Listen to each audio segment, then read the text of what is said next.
Welcome to the August 15th edition of The Truth. I'm John Gordon. We're going to be talking to you today about James O'Keefe going incognito and voting in Minnesota with 8 of his friends who did not have IDs. Nick Shirley continues to beat the drum on Medicaid fraud, this time in New York. Joe Rogan hosted a show, and I'll tell you what he has to say about Charlie Kirk, Tyler Robinson, and Candace Owens. And we have a little bit of footage from Candace Owens and her debate with this guy from TPUSA, Andrew Wilson. I'd like to know your thoughts about that debate. And what do you think about Charlie Kirk's murder? I hope you'll email me, johngordontruth@gmail.com. I really want to hear from you and know what you think. And then we're going to talk about the great Trump deception. More on that in just a moment.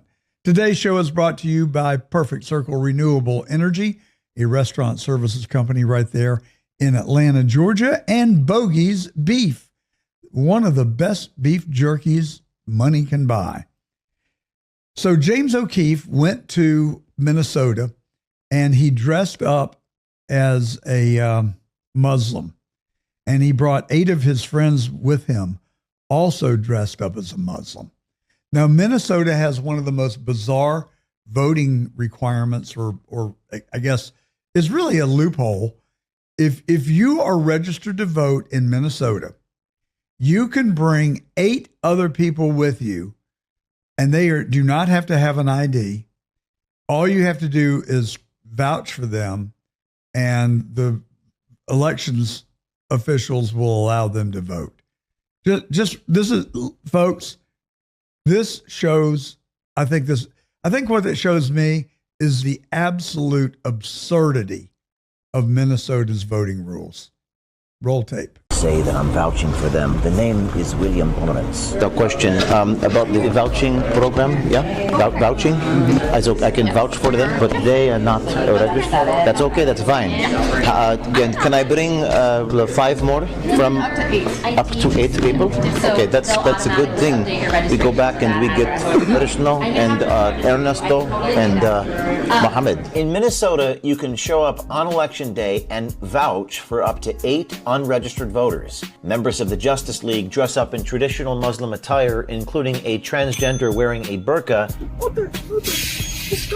and put this vouching law to an extreme test on primary day, August 11th. Gonna be a baller, shot caller, 20-inch blades on the Impala. The vouching. You're vouching for? I vouch for them. Oh, great. Is that okay? Yes. How does that work? Well, if you're all in the same precinct, Yes. and you are already registered, which it looks like you are, then you can vouch for them as ID for them. Oh, good. She says to me, I say they do not need ID. She says, you are the ID. He is the ID. I am the ID. And no ID needed. I just vouch for them. Well, It's you're good. the ID. I am the ID. It's good. How many people may I vouch for? What is it? 8? I thought it was 6. 8. I can vouch for 8 people? Mm-hmm. 8 people, no ID. We come right back. Thank you. Most poll workers we visited were willing to let us vouch with no questions asked, even when presented with the most absurd situation imaginable. While other poll workers did take issue with our investigation, revealing their awareness that something about this vouching system is deeply flawed or wrong. Yet for some reason... Well, it's not deeply flawed or wrong. It is disrespectful to every person in America that takes the time to go and vote and exercise our franchise. It is disrespectful to our United States flag, which stands for freedom. It is disrespectful to the legion of people who have given their lives for our freedoms. Yet in Minnesota, you can show up if you're registered to vote. You can bring 8 complete imbeciles with you, people suffering from senility, or Somalians, if you want to, and allow them to vote. It is a desecration of our republic, and it just makes me mad as hell to watch that video.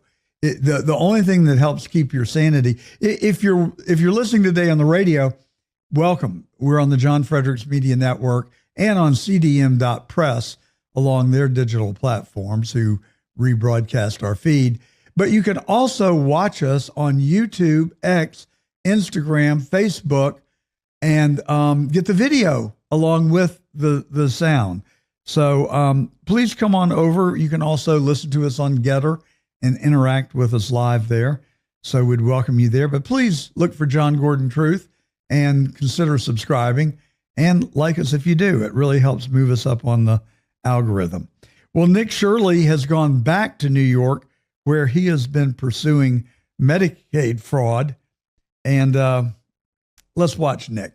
This might be a bit shocking. Remember when I went and exposed the adult daycare scam inside of New York City? These adult daycares were billing for an impossible amount of patients inside of Flushing, Queens for adult daycares.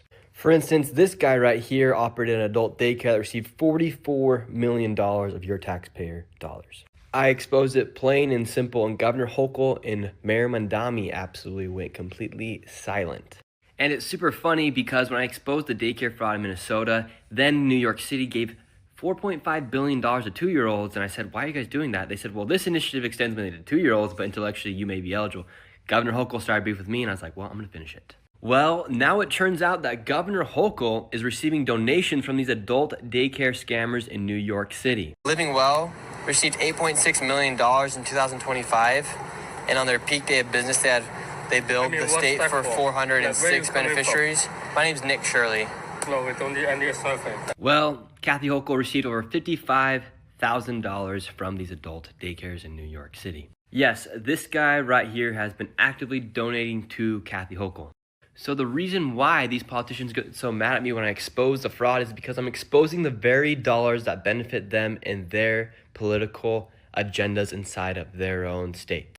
I mean, I'm just dumbfounded that someone would have the audacity to criticize someone because they're exposing fraud, because they're exposing people taking hard-earned, taxpayer-paid dollars that they're not entitled to. It's called stealing.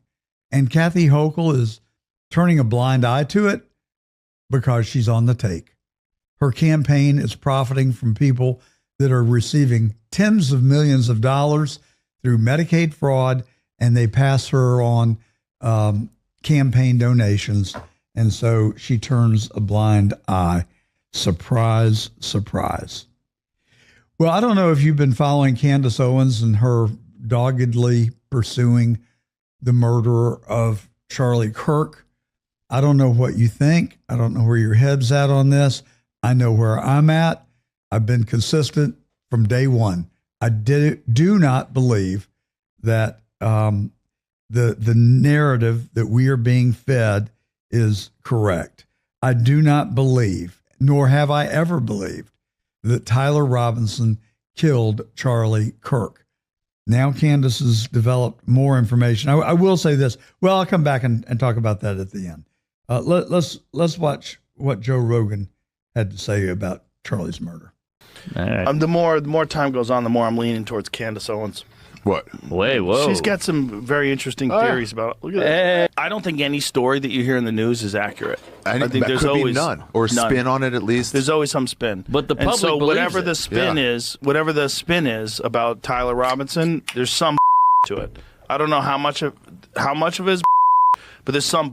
And one of the more recent is they found a photo that they were saying was Tyler Robinson, but then people noticed that because he's real thin.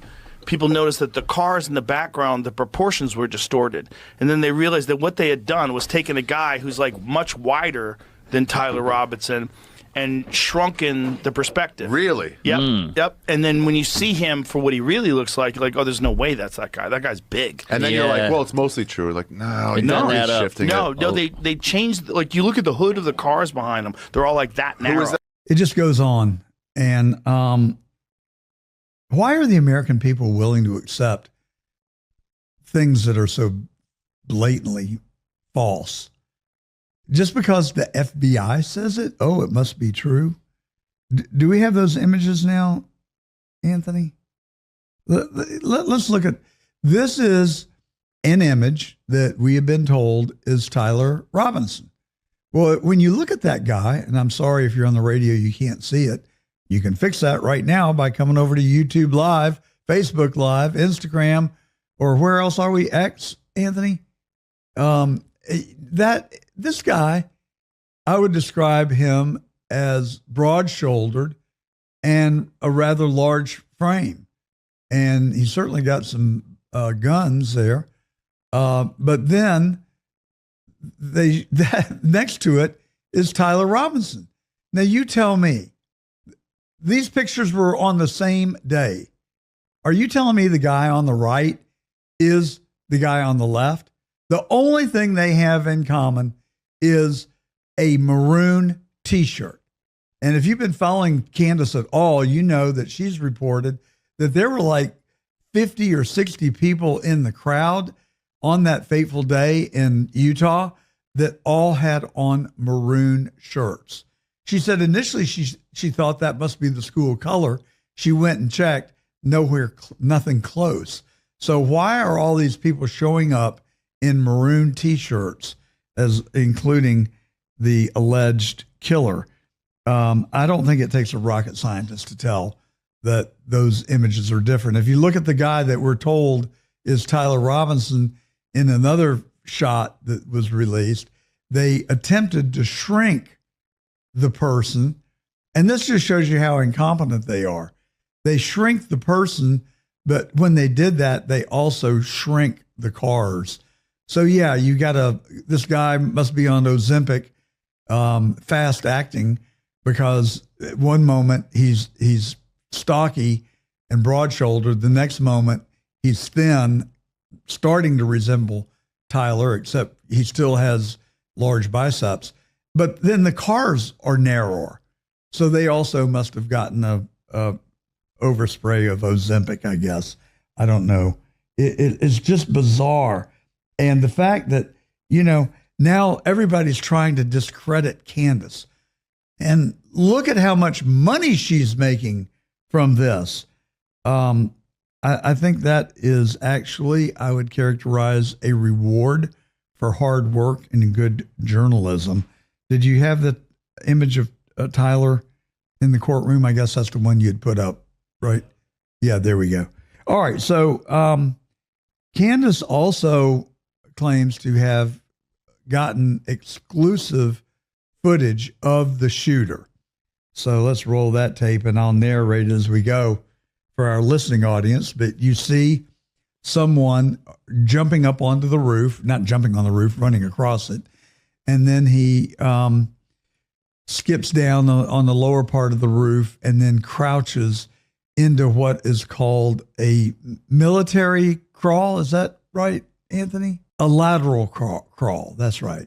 And so he crawls laterally towards the place that he takes the shooting position.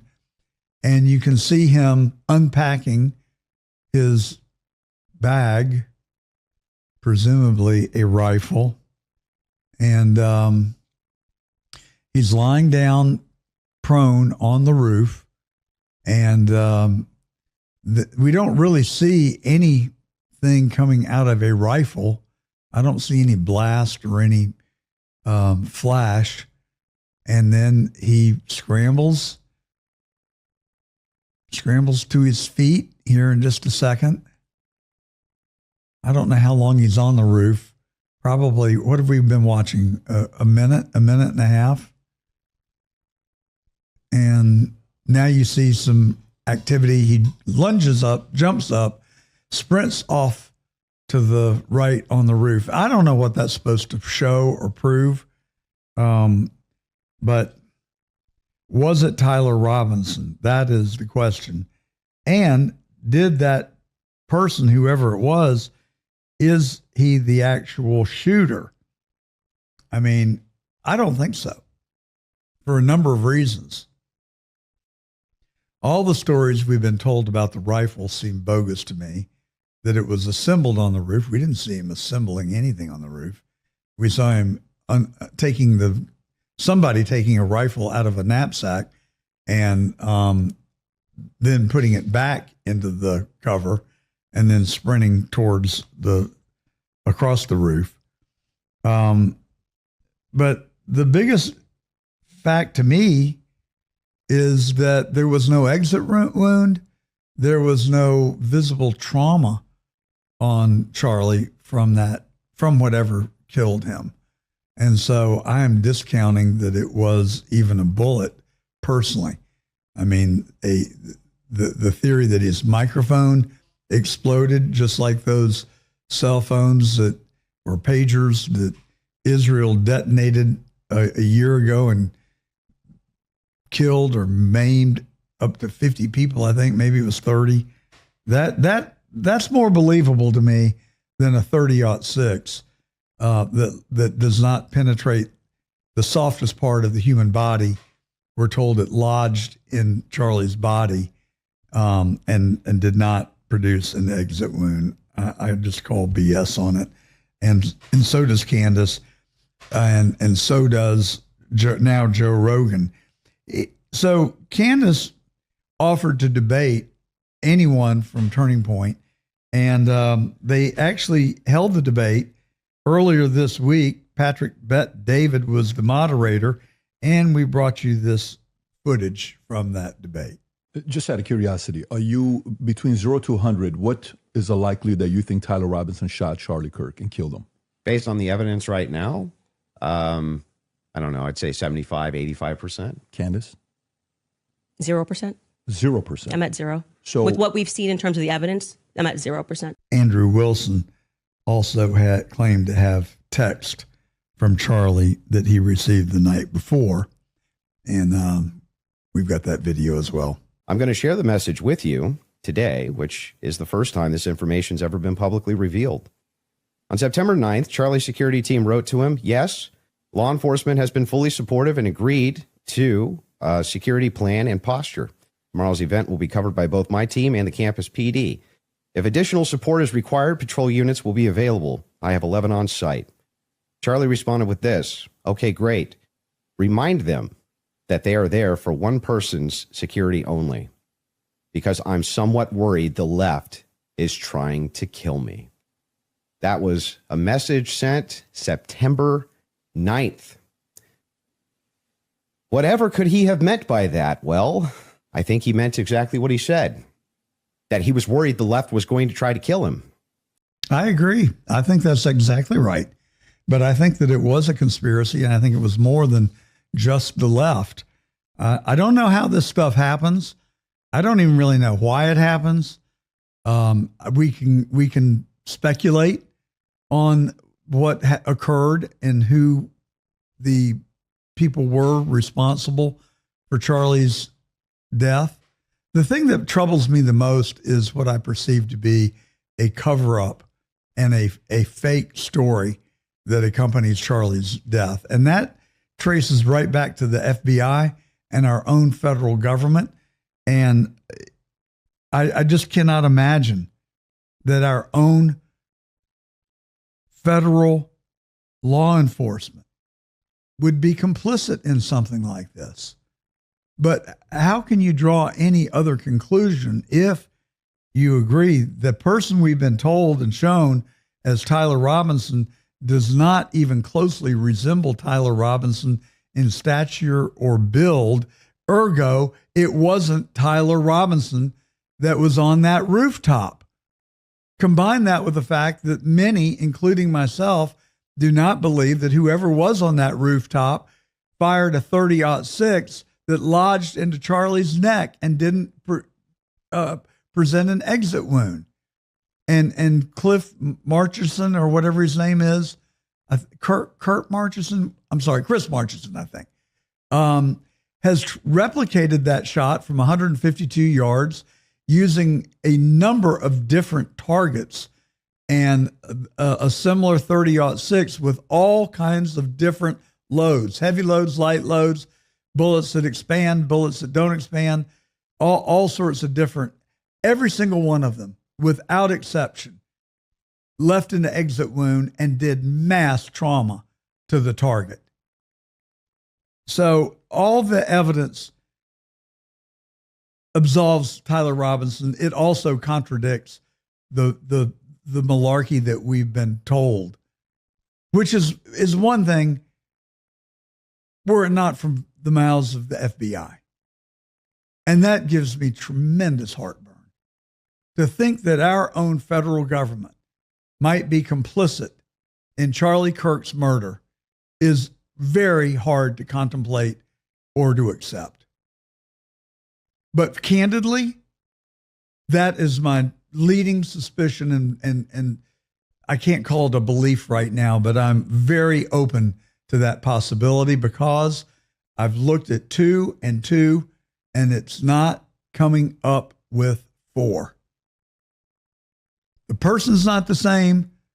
The rifle story doesn't hold water, and then the circumstances of how the rifle was found, and then that Tyler Robinson was discovered 6 hours later in a Dairy Queen, and he went through multiple wardrobe changes throughout the day. I mean, it just doesn't make sense. None of it does.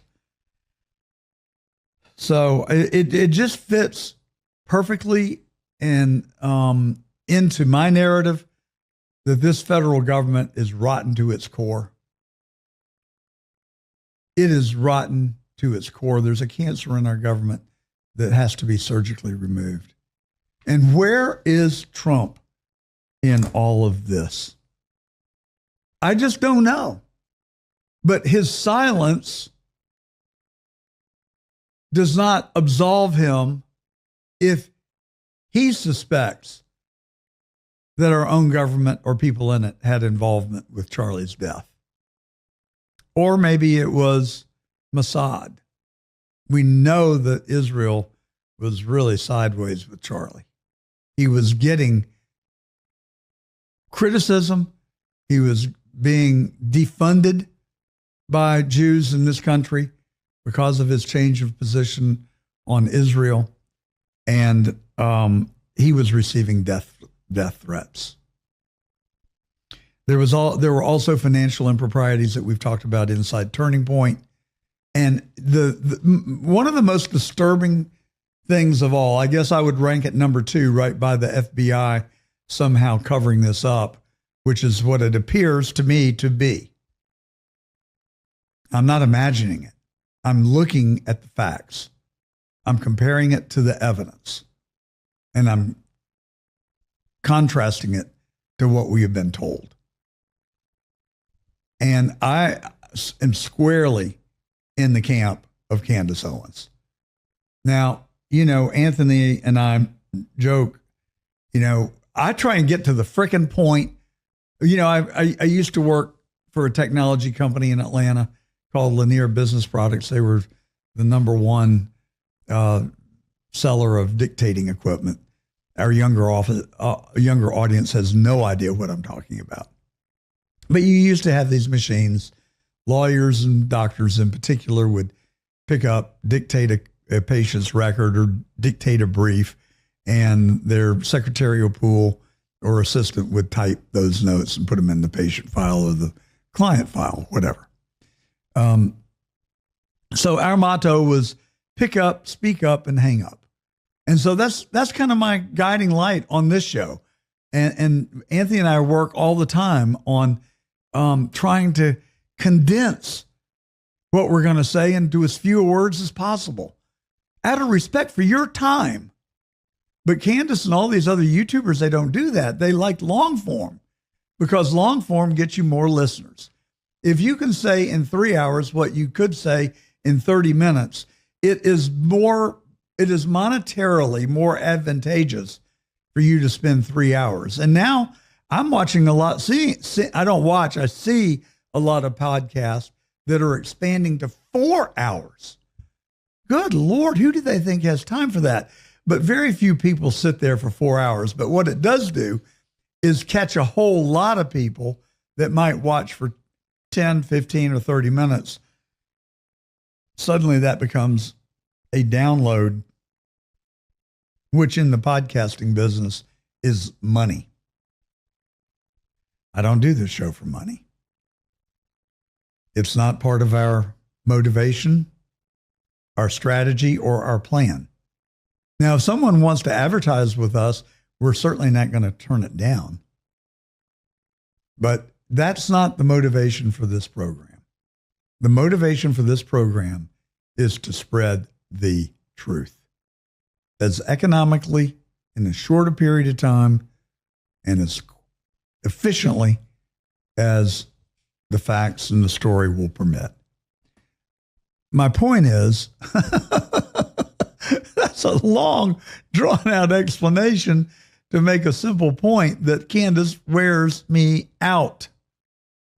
She will spend 3 shows and 10 hours getting to a point that we would get to within 10 minutes here on The Truth. I think that detracts from her credibility to some extent because people talk about how much money she's making on her show. Frankly, I don't care. I mean, I wish that she wouldn't take advantage of my time the way that she does, because I find myself having to fast forward through a lot of her dogmatism and her soliloquies about nothing to get to the meat on the bone. And I kind of resent that, frankly, but it is what it is. And podcasting is a lot about show business, and it is a lot about money, and it is a lot about playing the game. And Candace has proven that she can do that very effectively. Now, there is one last video I want to show you. And again, I'm sorry to our radio listeners. You can fix this very easily just by going right now to Rumble, Facebook, X, or YouTube. Look for the live button, search for John Gordon Truth. We'll pop right up, and you can watch our stream as well, along with our clips. Now, this is a clip of Charlie Kirk being interviewed in the days leading up to his murder. And I want you to watch him. I don't know if unless you're on the radio, but if you're watching our live stream, you can read pain on Charlie's face. And this was 3 weeks before he was killed. And it was an interview that he had with Megyn Kelly. And I would just ask our viewing audience, what do you make of Charlie's demeanor, his presence, and his body English? He looks like someone who's very sad, someone who might be even anxious. That's not the Charlie Kirk that I knew. I was with Charlie on 10 separate occasions over 8 years, some for 10 minutes, some for 2 hours, and varying lengths in between. I knew Charlie reasonably well. We weren't best buddies, but we were congenial, better than acquaintances, less than good friends. I would love to have been Charlie's good friend. I mean, I had the utmost respect for him. And I'm not just saying that because he's now departed. I'm saying that because I've said it consistently. He was the smartest person I have ever known, bar none. His command of history, of politics, and the Bible were second to none. And he was quick. He was so quick. If I had to fault him on anything, he was too quick. He would snap before he thought. He did have a very sharp edge, I'll call it. And he was prone to reacting to what people said rather than thoughtfully responding. I'm just going to be honest. I mean, I saw it repeatedly. I never experienced it, but I saw it. I saw it a lot. And you can see it if you go back and watch his videos. Now, sometimes he does better than others. I mean, I have seen him with people where he is very patient and leads them thoughtfully away from their position and thought and beliefs to another contrary view. And he was masterful at it. But I've also seen him cut people off at the knees, and it's painful to watch. I saw him live one night in Palm Beach really jump in onto this guy who asked him what both I and my wife thought were pretty benign questions, and Charlie just lashed out at him, had him stand up, say his name, really embarrassed the guy unnecessarily. But look, you got the bad with the good. Charlie was probably tired. He was probably tired of being people messing with him. But anyway, Generally, he was upbeat, he was alive, he was sharp, he was alert, he was spontaneous. That interview with Megyn Kelly, that was not the Charlie Kirk that I knew. And it's painful to watch that. And, it just makes you wonder what was going through his head. And particularly when you listen to that text message that he wrote to Andrew Wilson. There's so much sketchy activity that was going on that college campus that day and around Charlie. His chief of security said they couldn't fly drones because it was in the Salt Lake City flight path. And there were dozens, if not hundreds of people who witnessed drones flying over the venue. There are reports of a military spy plane, surveillance plane, circling high above the venue. I mean, the deep state fingerprints are all over this, and it's got to stop. But it's not going to stop ever unless the American people stand up and say no. I mean, I would go to Washington, D.C.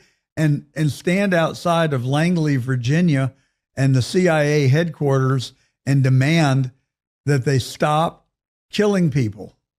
I don't know if they had any involvement in Charlie's death. I don't know. I have my suspicions, though. They say the Mossad and the CIA may as well be one organization, except they spy on each other, but they also work cooperatively together, according to what I've read and what we understand to be true.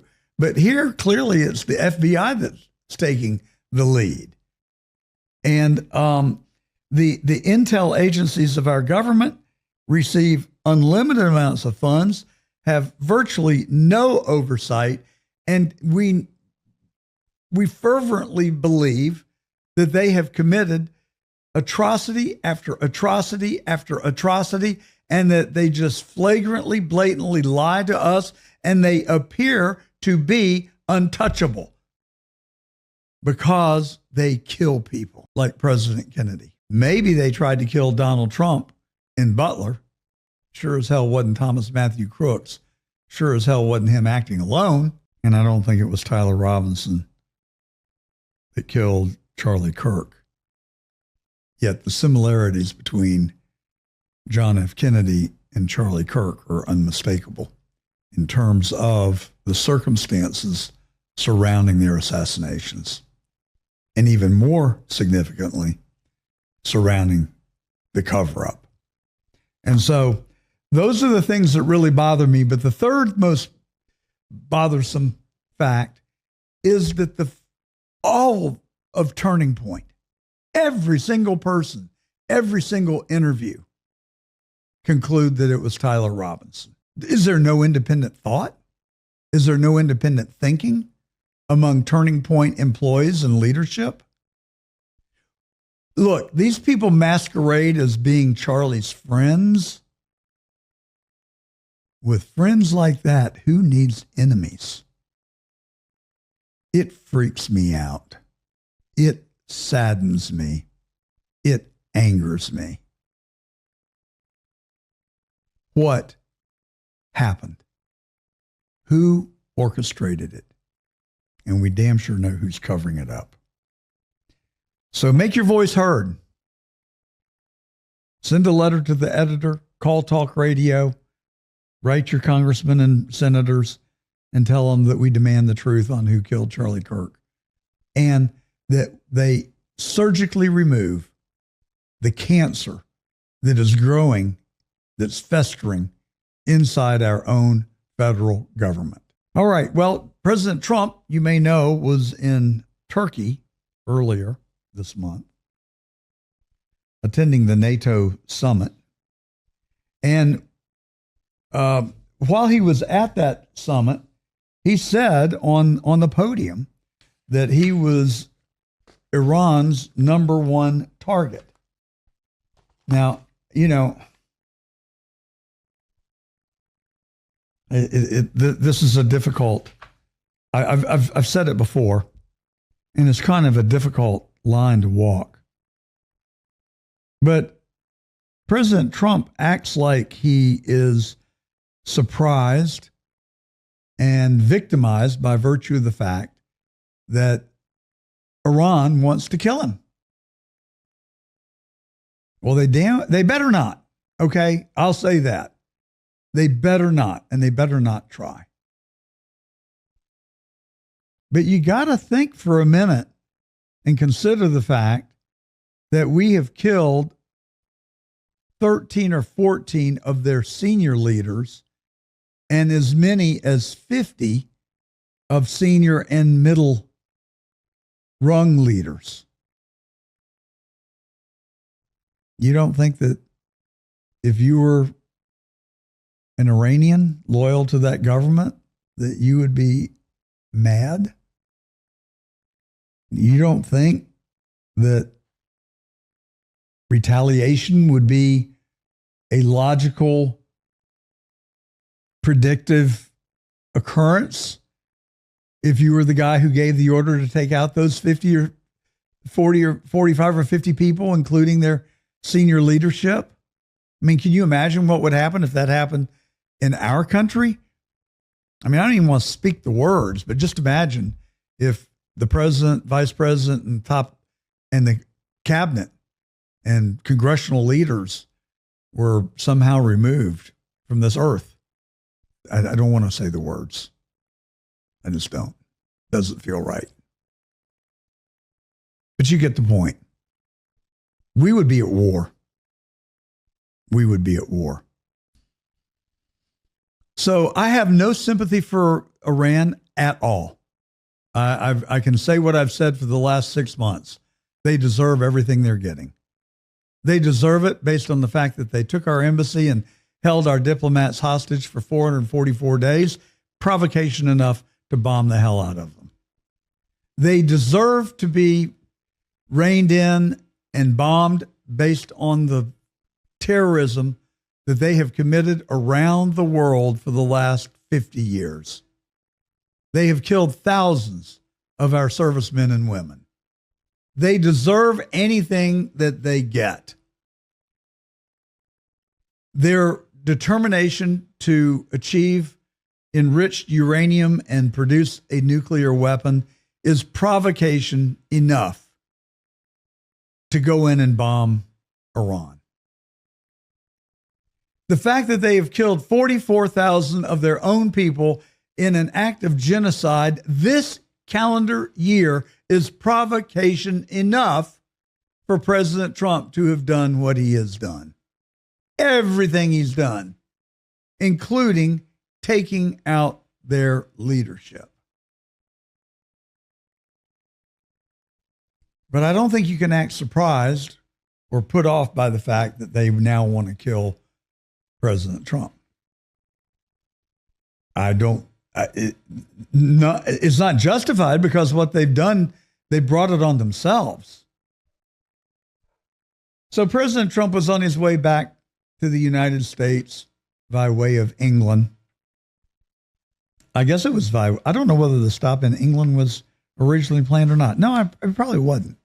He would have left Ankara, Turkey, on the new 747 gifted to our country by Qatar that we have now outfitted and rebuilt to our standards. But evidently they only got about 98 or 99% of the job completed because as President Trump was preparing to leave to come back to Washington, D.C., the Secret Service alerted him that the actually Israel intelligence had developed what they believed to be a credible threat against Air Force One. Presumably there was someone with a shoulder-mounted missile launcher that was lying in wait for Air Force One to take off. I've always wondered, where do you get missile launchers? You know, every time you watch the news, all those guys in the Middle East are running around with missile launchers. Where do you get them? I wouldn't know where to get one if I wanted one, and I don't, because I don't know what I'd do if I had one. But they all seem to have them. It almost seems like a status symbol if you're a terrorist or live in the Middle East and that you got to have a shoulder-mounted missile launcher. But anyway, one of those crazy people were going to try and take down Air Force One. So they called in the old Air Force One because it had more sophisticated anti-missile defense systems than the new Air Force One had been outfitted with. Now, this is all according to the Washington Post and CBS News that we've learned this information. So take it for what you will. I'm really just repeating what they've told us. And so they bring in the old Air Force One because it's going to have more presidential protection than the new Air Force One. So they make a big deal out of, and not terribly uniquely, of President Trump leaving Ankara after the summit. And he's seen waving to the crowds from the top of the stairs on the old Air Force One. And he boards the plane and the doors closed. And but there is visible on the other side of Air Force One a catering truck. You know what they look like. You've seen them. Do we have a picture, Anthony? It's in the clip. Have we run the clip? Oh, well, let's run the clip. Sorry if you're not on Rumble, Getter, X, Instagram, or Facebook, but I'll try and narrate us through it. But let's roll the tape. So we are learning some brand new details today on an operation that could be straight out of a political thriller. The Wall Street Journal reporting that some U.S. officials thought an alleged threat on President Trump's life was, quote, impractical, implausible, even impossible. But with little time to confirm, Secret Service chose to move forward with a secret plane plot in Turkey, having the president board Air Force One. We have all seen this video. Then he was whisked off with a few other officials in a catering truck that you see there behind the plane, transported onto a military plane, then met up with the other plane in the UK once they were out of the zone. Watch this.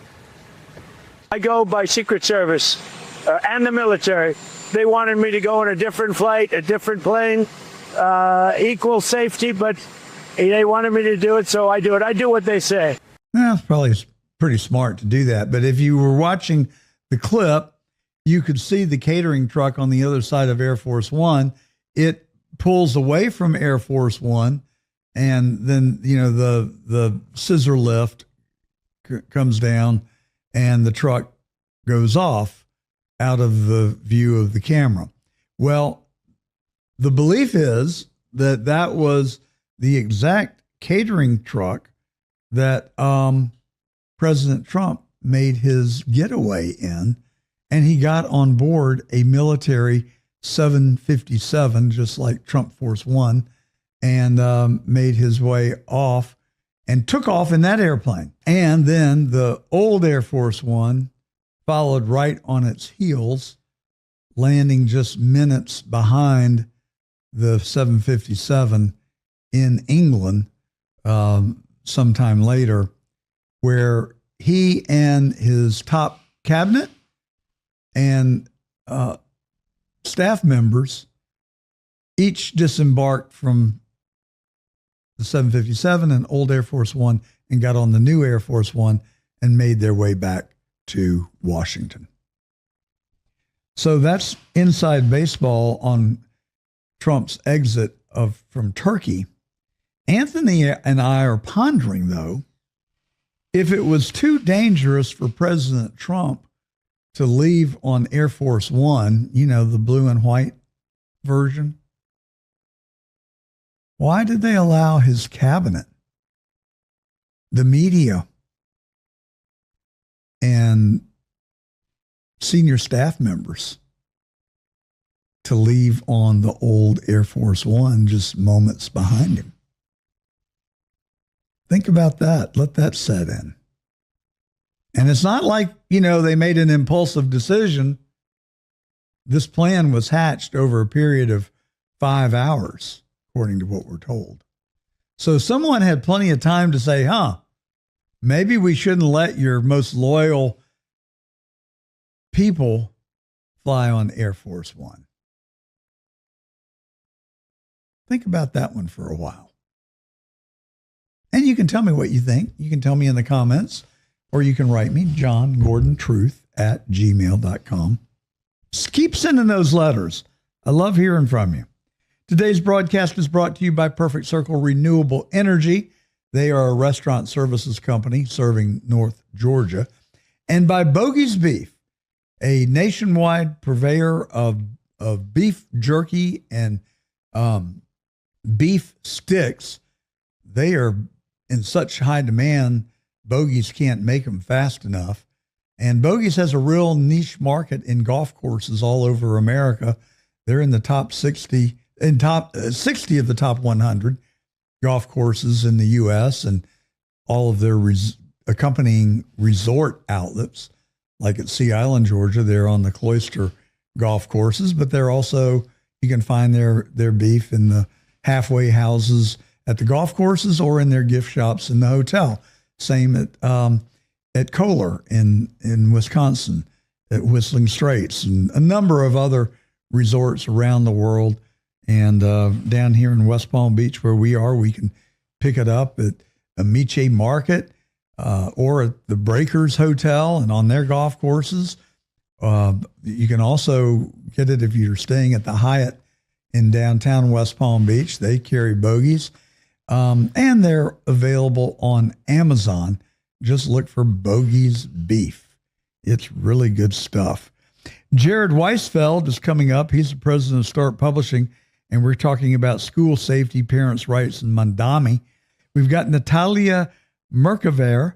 She's a filmmaker, a documentarian. We're talking about immigrating as a child from the Ukraine, thoughts on Israel, and her new documentary, Uncancellable.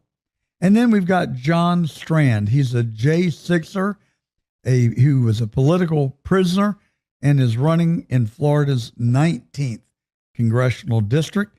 His primary will be coming up on Tuesday. So again, if you're listening to us on the John Fredericks Media Network, welcome. Also, the CDM.press network and their 13 digital platforms and their social media that live stream us. And of course, across our own social media, Rumble, Facebook, X, YouTube, Instagram, and yes, TikTok. We're trying to get to the younger crowd.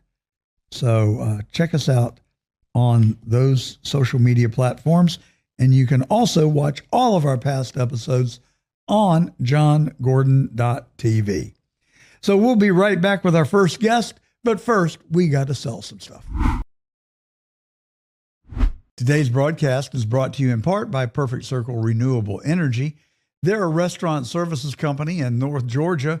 They will sanitize the front of the house, the back of the house, remove your waste vegetable oil, clean your grease trap, and your vent hoods.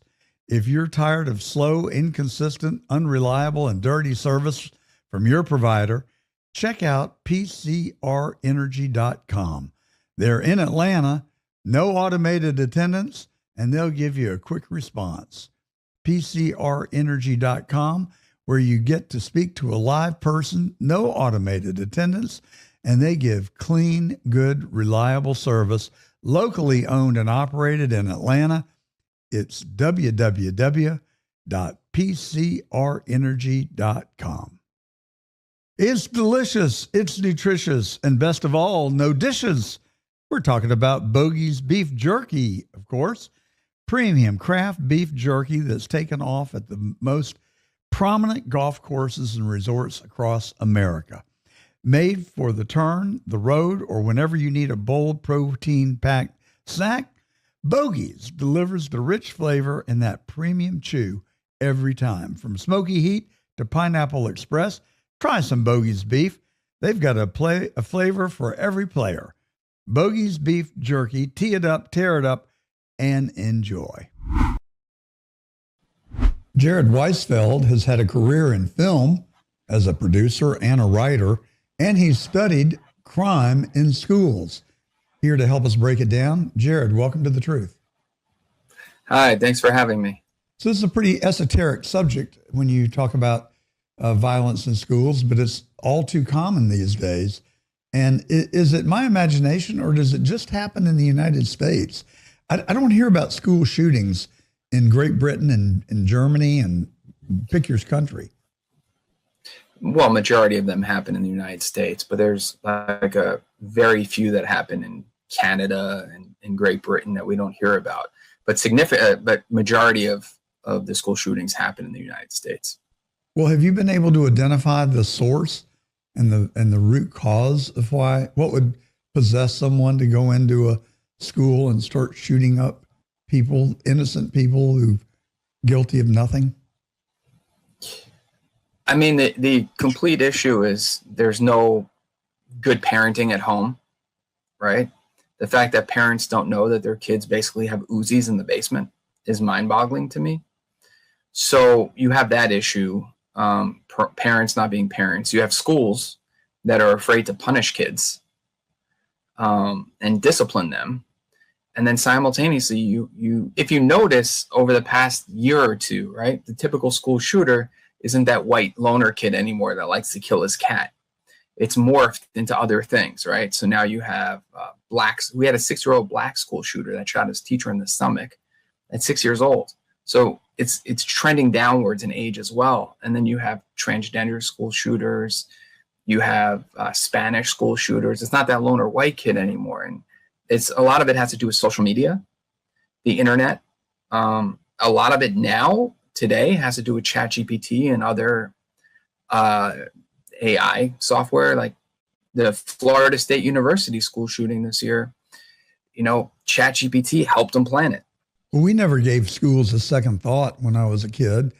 There was just almost, it went without saying that schools were a safe place. People couldn't come in the schools that didn't have business there or were going to school there. But the doors weren't locked. They were wide open, and there were no instances.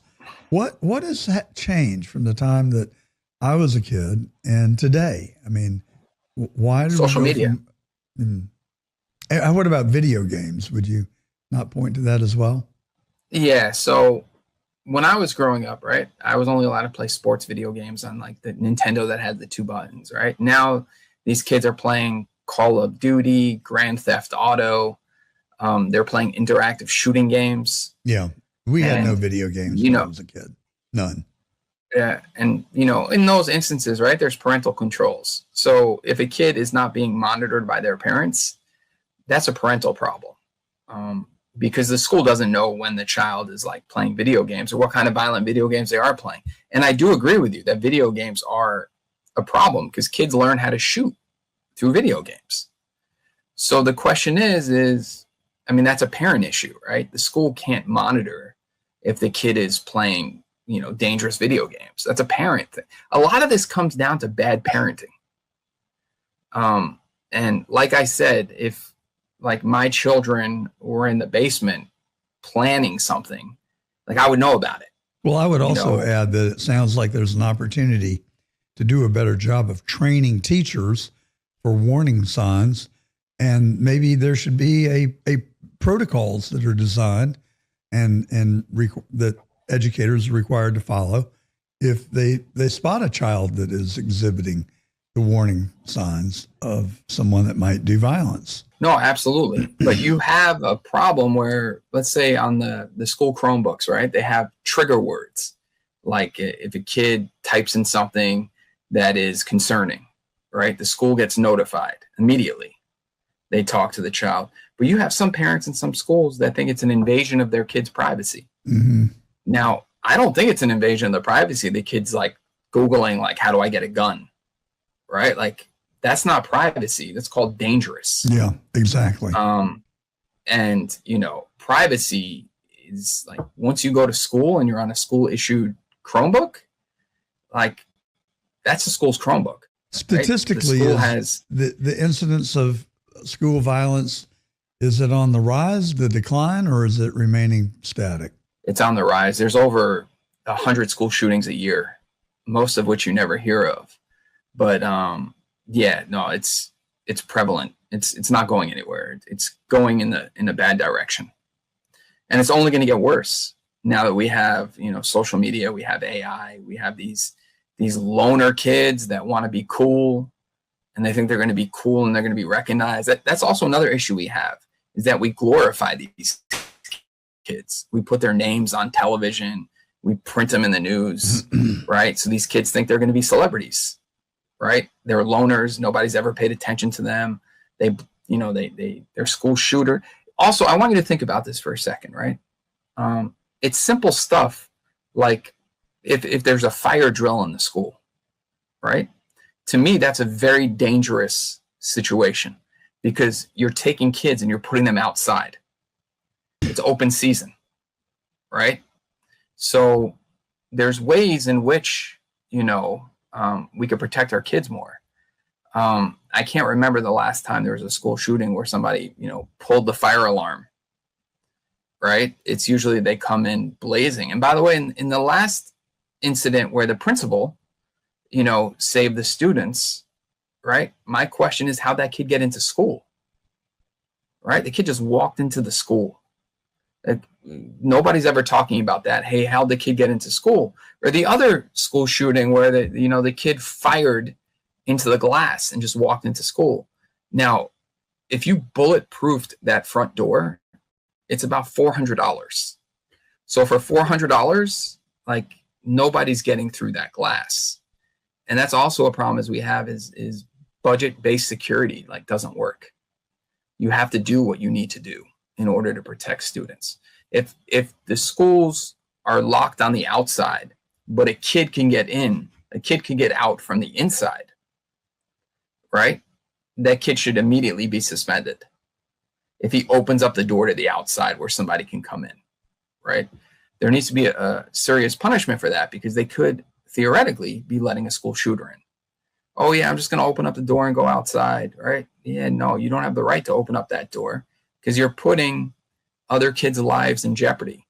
And here's another question I have for you, John, right? I want you to think about this for a second. You have one kid that you know is a problem in school, but law states that that kid has a right to an education, right? But the kid had brought a knife to school, let's say a gun to school or whatever it may be, right? He has a right to an education, but you have 1,000 kids in that school. So does that one child trump the 999 other kids that are in that school? In the state of New Jersey, the answer is yes. That one child, trumps the 999 other children, right? It's a game of chance. To me, right, you have one kid, homeschool him, right? Don't put him in another school where he's going to do the same thing. Homeschool him and make those 999 kids not have a fear for their lives. So that's another thing we could be doing that we don't do. Are there right? Not every kid. Go ahead. Sorry. Not every kid. No, it's all you. Are there a group of people that are nationally working to try and stem the incidents of school violence? People like yourself? Oh yeah. Yeah. There's plenty. There's the Sandy Hook Promise. There's you have Lori Alhadeff in Florida who lost her child to Parkland, and she's created something called Alyssa's Law, which has been adopted in many states, which says that every school has to have a panic button. Something as simple as a panic button, like every school in America should have a panic button. But she has to get laws passed so that, schools have to mandatory panic alarms. And it's called Alyssa's Law, named after her daughter. And she's done a phenomenal job nationwide. So, you have, and there was an incident in California just recently where a parent told me about a bullying situation where a kid, broke another kid's leg for no reason. And he had done other things to the child. And that kid is no longer at that school. Right? So you have to balance the situation. There are kids that, sure, they do dumb things and they should still be in school, right? Like if a kid gets caught doing, fighting another kid, right? Just a typical teenage fight, right? Like that's not grounds to like be removed from school. But if that kid brings a gun to school, that kid's out. Yeah, just up the ante. Like, Jared, I appreciate the work that you're doing on this. It is a national problem, and I hope we'll see that the numbers start going in the other direction pretty soon. And thank you for the advocacy that you're doing for child safety. And is there a place that our audience can go and follow you and your good work? Just LinkedIn, or you could email me at info@start-publishing.com. If you have any problems, I will help you navigate through them. We'll put that in the comments. Regardless if it's your grandkid, it's your parent, whatever it is, I will help you to the best that I can. Well, scary times, and I hope that we're able to move the needle, as I said, in the right direction. We really appreciate your coming on and talking about this difficult subject today on The Truth. Jared WEISFELD. Thank you so much for having me. Thank you. Our pleasure. Many people think New York City is moving toward an authoritarian state. Mayor Mamdani he's an avowed socialist. A lot of people think that it's more headed toward communism. Natalya Murakhver grew up in the Soviet Union and moved to New York when she was relatively young. She came with her parents, who are still living. She's also a documentarian that has produced 2 movies, and she's here to tell us all about it. Natalya, welcome to The Truth. Thank you so much for having me. So tell us about, how old were you when you moved to New York? Thanks for asking. I was 6 when I came, but 5 when I left the Soviet Union. It was a very long and arduous process to immigrate legally and safely to this country. And we ended up spending a little bit of time in Austria while we were getting permission to move on to the next holding station, which was Ostia, just outside of Rome in Italy, where we lived for about 4.5 months. And we finally arrived in New York in the winter of 1977 during a very big blizzard. So it took us quite a long time to make it here. Well, it sounds like you had some nice experiences along the way. Austria and Italy are not too shabby of places to be stuck.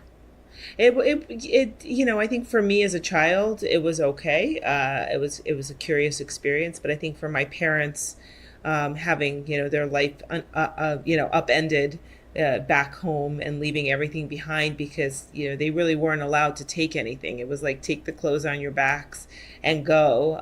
It was very stressful, and they also didn't know what to expect when they arrived. So I think for them, they were very anxious about arriving at their new home. Wow. Were they able to take their money with them? No, and there wasn't much money anyway, so they really came with nothing. Thankfully, there were aid agencies that were working to extract Soviet Jews from the Soviet Union back then, and thanks to the arrangement that Carter and Brezhnev had, they facilitated that and helped them get on their feet. The Hebrew Immigrant Aid Society, HIAS, and then there was another aid agency, NYANA, New York New Americans Association or something like that, and they helped us. But ultimately, my parents went to work almost, on the first day they arrived. They never, took government handouts and immediately went to try to build their lives. So, how large was the Jewish population in the Soviet Union when your family left? We came from Ukraine. Quite honestly, I'm not. That's a question I'd have to look to answer. But I know that many of us came to Brooklyn. Brooklyn was a very popular destination, and you may have heard of Brighton Beach, made famous by Neil Simon. Brighton Beach Memoirs. Enclaves of Jewish populations that that emigrated there. We ended up settling not quite in, but near Little Odessa, which is, of course, where I was born, in Big Odessa on the Black Sea. And, the the Jewish population was sizable there. I mean, not in the millions, but certainly, several thousand.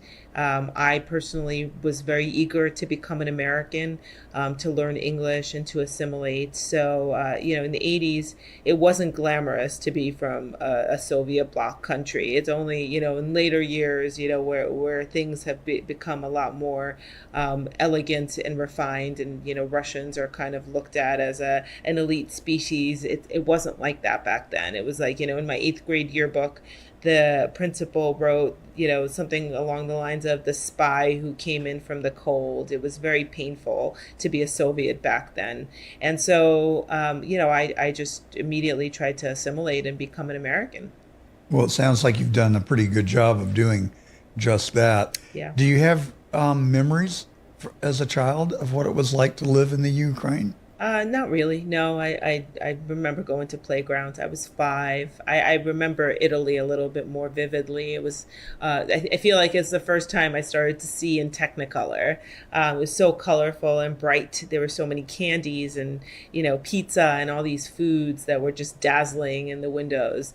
And it just kind of, I think it imprinted a very favorable image of Italy and Italian food and culture on me.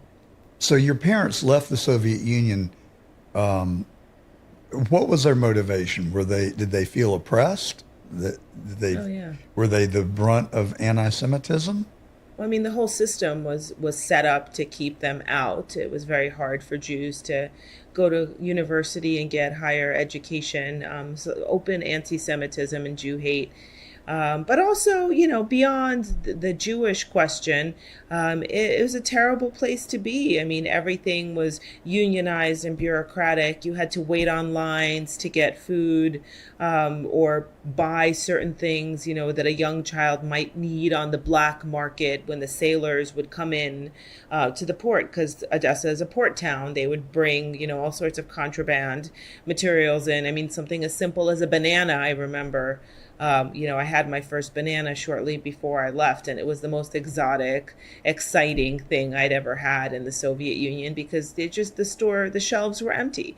So for them, my father was absolutely convinced that he would have an opportunity to build a new life for us here in the United States. And even as a plumber, who, was part of some plumbing union, and it was, the top echelons got everything and the workers got nothing. When we came to this country, he was working for pennies on the dollar inside its incinerators, coming home covered in soot. It's before OSHA, so exposed to asbestos and God knows what else. But he was so thrilled that he was, working for himself, and he could determine our destiny finally. He was pretty courageous, I would say, to pick his family up and leave. Were you worried about repercussions from trying to evade the Soviet Union, or did they open the door for you and allow you to leave freely?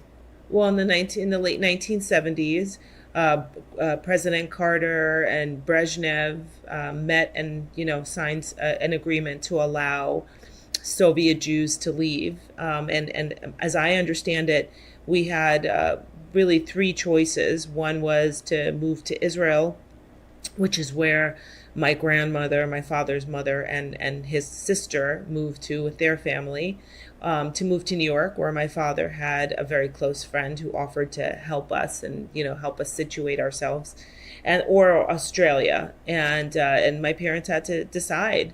And they decided New York because my father wanted to see his friend, and he thought America was the place where he would have the greatest opportunities. And he was right. It is an incredible country. It still is an incredible country, and we need to fight to keep it. I could not agree more. And I think us Americans probably take so many things for granted, not the least of which is our freedoms and our ability to have free speech and the right to associate with people that we of our choosing. But how did you assimilate in the United States? What did your folks do, and how did they support their family? And do you have siblings? Is it just No, I'm the only child. You're only child, so the 3 of you. Yeah. I went to first grade in the middle of the year, even though I spoke not a word of English. I was 6.5. Went straight into the first grade, like in January. The principal assured my mother that I would pick it up, and there was another Soviet girl in the class, and she would help me understand some of the stuff that the teacher was saying. And it was okay. Kids pick up language very quickly, especially in that type of environment where, it's sink or swim. And by second grade, my English was far better. And I think, it probably took a year or two, and I was, mostly an American, but of course, still a struggle because your parents are not picking up English, the language, as rapidly, of course, as a child does. And so you become their translator when they're going to the bank or, picking up the phone when there's a phone call. So it does put pressure on a child. But I have a friend who's deaf, and during COVID, when they had masking everywhere, he would bring his children with him who are hearing, and the children would have to explain to him what the masked people were saying because he couldn't read lips. So I imagine it's similar. Interesting. Yeah. So you've produced 2 documentaries. I want to get to those quickly.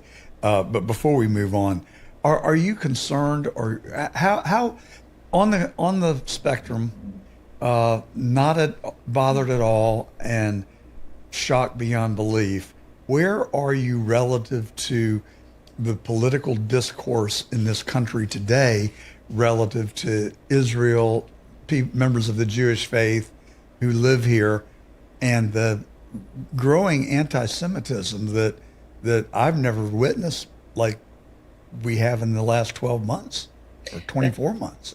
Do you share that? I mean, are you alarmed by it, or passive, moderately concerned, or in shock and awe? Well, so here's my view on this. I don't believe there's growing anti-Semitism. I think there is foreign interference that has infiltrated every aspect of our society that is trying to manufacture primarily America hate, right? So I think the Jews are the canaries in the coal mine. I don't think anybody in this country, I shouldn't say anybody, I'm sure there are people who target Jews or target Asians or target blacks. Like, I don't think we're really any different than anyone else. But I think that these foreign influence operations, and also domestic ones, like, the democratic socialists, the teachers unions, the so-called progressives, are really manufacturing hate and so-called anti-Semitism against Jews. But the ultimate target, of course, is the United States, and they're trying to destroy this country. Anyone who understands geopolitics understands that Israel and the Israeli Defense Forces are the most moral army in the world. And of course, that still makes them hugely imperfect, because anyone who's defending their country is going to be imperfect. So why hold them to any different standard than any other military? So there are a lot of people that would argue with the statement that you just made. Yeah. I mean, I think that goes to the essence of what the discussion is about relative to Israel's war in Gaza. Many people equate it at this point with genocide. If October the 7th was not a false flag, and I, for one, do not believe that it was, but a lot of people are just skeptical because the Israeli defenses and police are among the best in the world, and to think that many Palestinians, or I guess it was Hamas, members of Hamas, could penetrate Israel and get to that concert and kill that many people seems implausible to some. The fact of the matter is, I just plain don't know. I'm willing to accept that they murdered a large number of Jews on that day, and that's inexcusable, unforgivable. Yeah. And it justifies. It begs retaliation. But a lot of people think that Israel has now gone too far, and that women and children have paid the ultimate price, and that they should not have. Yeah. What's your take on that? There was you no. sound like a real you sound like a very real person to me. I don't get the sense that you would be willing to be dishonest in order to make a point or to achieve an outcome. No, I mean, thank you. I appreciate that, you support, my seeming integrity. I think I've earned it. And I'm pretty good at judging people, I think. I don't go around judging people, but when called to the task, I feel my instincts are good. Anyway, go ahead. Yeah, so there was no genocide in Gaza. If Israel even wanted to carry out a genocide, they would not do it because the way the world would turn on them. I mean, everything that's been happening, Israel is keenly aware of its position in the world. It's a tiny country with only about 10 million people. About 2 to 3 million of them, by the way, are Israeli Arabs who enjoy full citizenship in the country and serve on the Knesset, serve in the defense forces. I would argue that most of the people who have been fed these lies, A, don't speak Hebrew, B, don't speak Arabic, C, have never been to the Middle East. I have been to the Middle East. I don't speak Arabic, but I do speak Hebrew. I have studied quite a bit, both at Hebrew University and here. And I can assure you that even if Israel was genocidal, they would not actually act on it. And with regard to was it a false flag, and how did Israel allow such a horrible tragedy that that Yahya Sinwar and his Hamas genocidal maniacs perpetrated on October 7th, I will tell you because I actually happened to have gone to Israel in August 2023.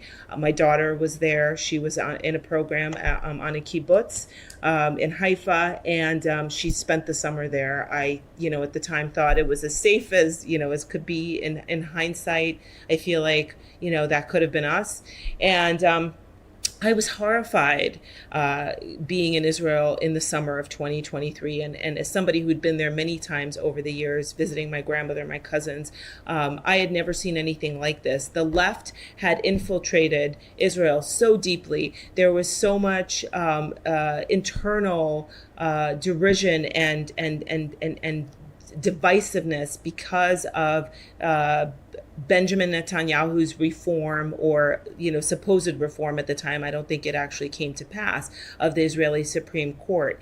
And I saw the way people were turning on each other, and it felt very inauthentic. It reminded me so much of the rallies and the protests and all of the, the fake Soros-founded, wokeism in our country today. Yes, and never seen. I never saw it. Nobody thinks that men can have babies. Okay, right. But that's what's being pushed on us. Well, they will soon. It is so nonsensical. They will soon when they manufacture the uteruses. It makes people angry. Yes, and I think that is intentional to keep us divided and stirred up. And that's just the world according to John. I've got to ask you two things, and I want to get to your documentary.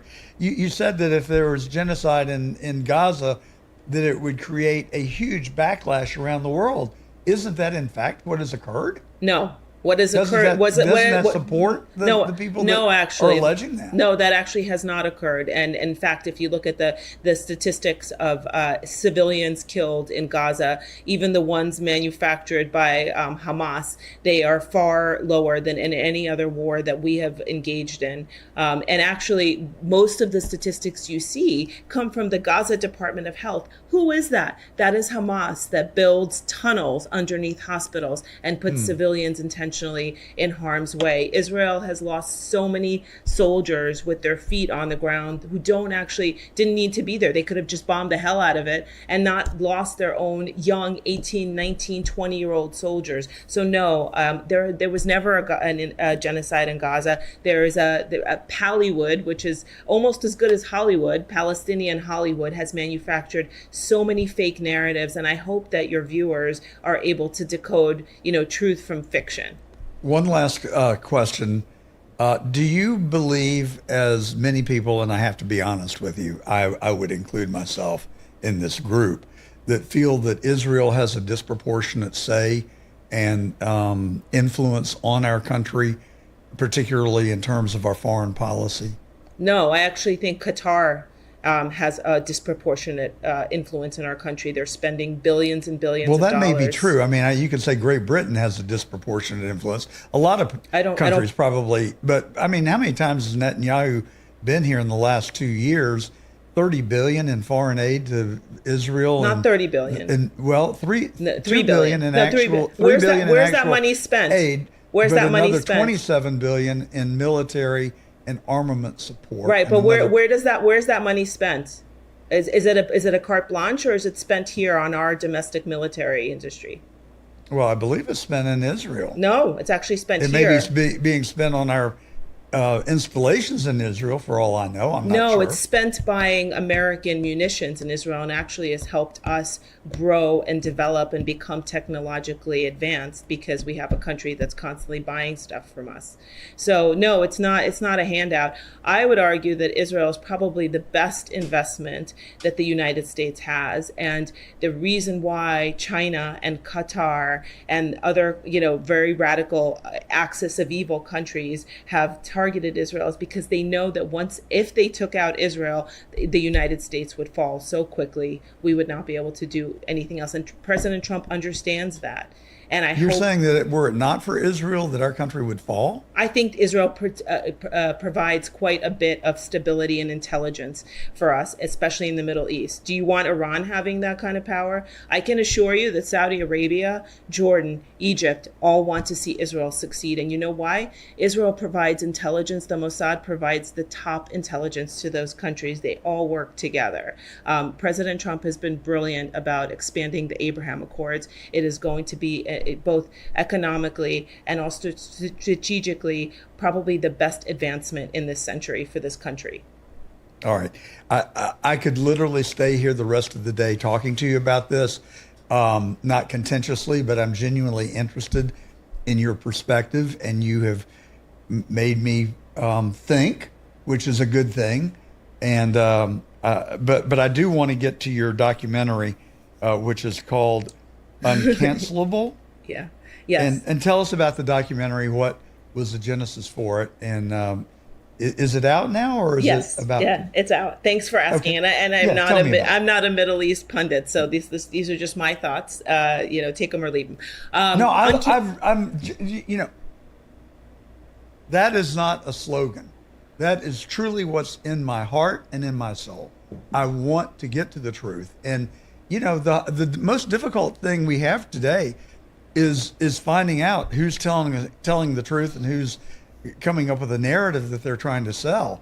It is very difficult to discern the truth. It is. So that truly is my motivation. All right. Okay. Uncancellable. So it's streaming on Real Clear Media, Real Clear Politics on their YouTube channel. It's a film about a mom in New York City who had 4 kids in public schools and was on the New York City Public School Board. We have many different boards in different neighborhoods. This is the largest school board in the city in Manhattan. And she ran for Manhattan District Attorney against Alvin Bragg, who many know, is a Soros-funded DA who is very lax on criminals, and yet, prosecuted somebody who really is a hero, like a Daniel Penny, who took on, a vagrant who menaced innocent civilians on a subway car and then nearly went to jail for it, was prosecuted aggressively. So Maud Marin ran as a Republican because she tried to do, multiple campaigns prior to that as a Democrat, but the Democrats just wouldn't have her and didn't support her. And so that the film is about her campaign, also about her actions on the school board, raising awareness about DEI and culturally responsive training that was forced upon school board members, and boys and girls sports. She was deeply concerned about girls having to compete with boys in girls nuts. sports. And it's certified crazy. So she passed a resolution on that.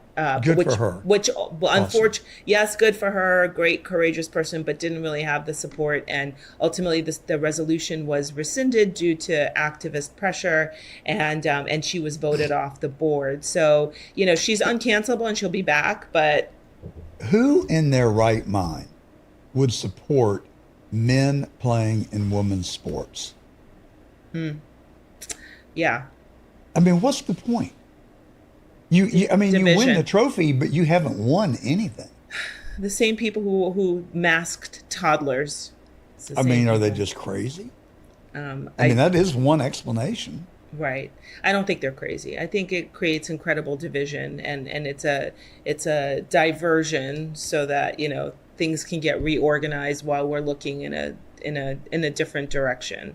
Unfortunately, people do fall into the whole vortex, and there are young people, children who have been preyed upon by these predators and convinced that they are not meant to be born in the body that they will always forever occupy, however altered it is. So it's unfortunate that there are many victims of this, and it's a tragedy.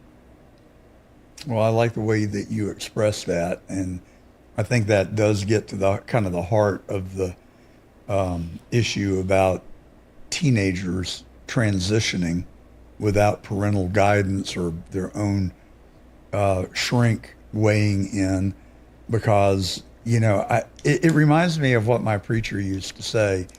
He was fond of reporting that people would come into his office at the church, and we lived in Atlanta, and they would say, well, I'm just going to move to pick a place, South Carolina or Florida, and his response was always, well, just, that's a great idea. I think you've got a well-developed strategy that you've come up with, but just remember one thing: you got to take yourself with you. Exactly. And so I think that applies in this subject of transitioning. People look at that as a solution to a problem, and it only exacerbates it in the vast majority of people who've done it, which is why the incidence of suicide among young people who have transitioned at a young age is a real problem. Mm-hmm. Yeah. Wherever you go, there you are. I mean, these people are being told fairy tales. You know, I have a friend whose son came back from school a few years ago, very progressive middle school in New York City. And he said, Mom, I've been told that I can be anything and anyone, so I've decided I want to be a car. And she took him out of that school. But that's what they did. You know, it's terribly damaging to a young child's psyche, and what a terrible thing for a parent to have to deal with. And many parents are not equipped. So, well, I think so many parents are asleep at the wheel. Yeah. They're not really paying attention. Right. You know, when I was a kid, I don't think my mom ever missed a PTA meeting. Mm-hmm. I just don't think she ever missed. And there were events that they sponsored. I don't remember, pie baking contest, arts and crafts things. And my mom was always present. And I just don't know that that's the case these days, that it may be a value that has left our culture. I know my wife was ever present. I mean, I was the one who didn't want to go, and she was like, no, you get your ass in gear, you're coming. And so I did. And, you know, once she compelled me to, I really got into it. I started looking forward to Friday night lights and the football games and the parent conferences. I was somewhat of an outspoken parent. And I remember the head of the middle school said that they intentionally gave the children more homework than they knew that they could complete, and that it was a challenge and a test. And I raised my hand. I said, don't you feel like you're kind of playing with dynamite here? Because what does it do to a child's self-esteem to never be able to complete their homework? Doesn't it leave them feeling inadequate and insufficient?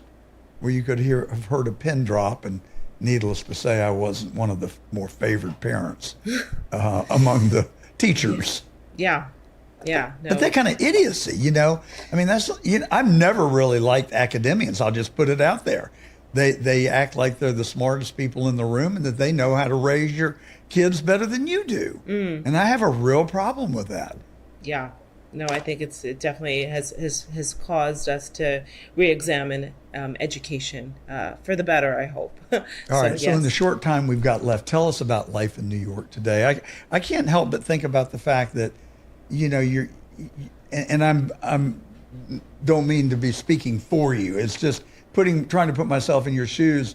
Would I feel like, oh my God, we escaped from the Ukraine and the oppression that my family experienced and the anti-Semitism that they experienced. We came to America and we built a life for ourselves in New York. And now what do we end up with but Mamdani? Yeah, unfortunately, my parents continue to talk about that. I've never heard them be more anxious about our future. They're not worried about their future. They're 85 and 87. They're worried about their granddaughters and my future, me and my husband, our family. So, yeah, I mean, I think it's a lot of posturing on the part of Mamdani. I think he's an operative. Hopefully, we get rid of him at some point. He can go back to Uganda. He's not an American. He doesn't uphold our values. He really is an enemy of the state. So the way I see it, so many young people fall for it. Well, yeah, there are also, many of them are not even New Yorkers. It's a lot of carpetbaggers. I mean, so many people I know are leaving the city, and many left back in 2020, 2021. Why did so many Jewish people support him? So many Jewish people don't support him. Again, like, there are a lot of narratives that are being pushed. But a lot did. By the way, I just want to say we give $3.8 billion of aid to Israel annually, not 30. I just looked it up, and all of that's spent in this country on defense.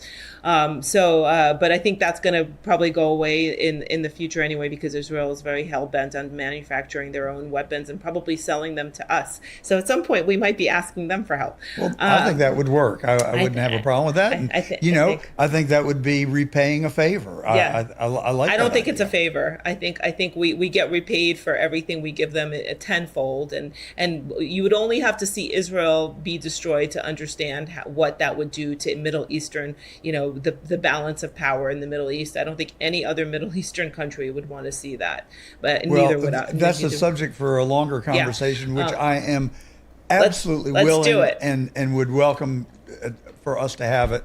And I'll get boned up on the statistics and try and not present an alternative view, but just a factual view, as best as I can determine. I really have enjoyed our conversation. I've pushed you pretty hard on some things. You haven't gotten mad. You haven't gotten defensive. You've just held your ground very politely and with facts. So Natalya Murakhver. Perfect pronunciation. Amazing. Yes. Really? Yes, it's perfect. Wow. A++. There's hope for me yet. Thank you, Natalya. It's been a pleasure. And have a wonderful rest of your weekend. Thank you for coming on The Truth. And I hope you will come back. And that is The Truth. And I'm John Gordon. One of the lowest points in our nation's history for me was January the 6th. It was theater. It was a fictitious event that I think the Democrats hatched to cover up what I believe was a stolen 2020 election. I've been saying that for 6 years. A lot of people used to look at me sideways. Now, after President Trump's address to the nation last week, they don't look sideways any longer. Here's a young man who was a J6er. His story is compelling. John Strand, welcome to The Truth. Thank you so much. Great to be with you, John.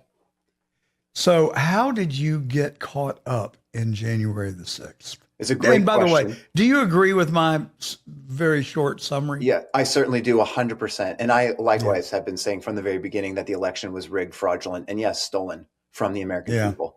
We have I ran for Attorney General of Georgia on that platform. Had I announced earlier, I think I would have won. My consultant said not one person who attended one of your events or where you spoke is not voting for you.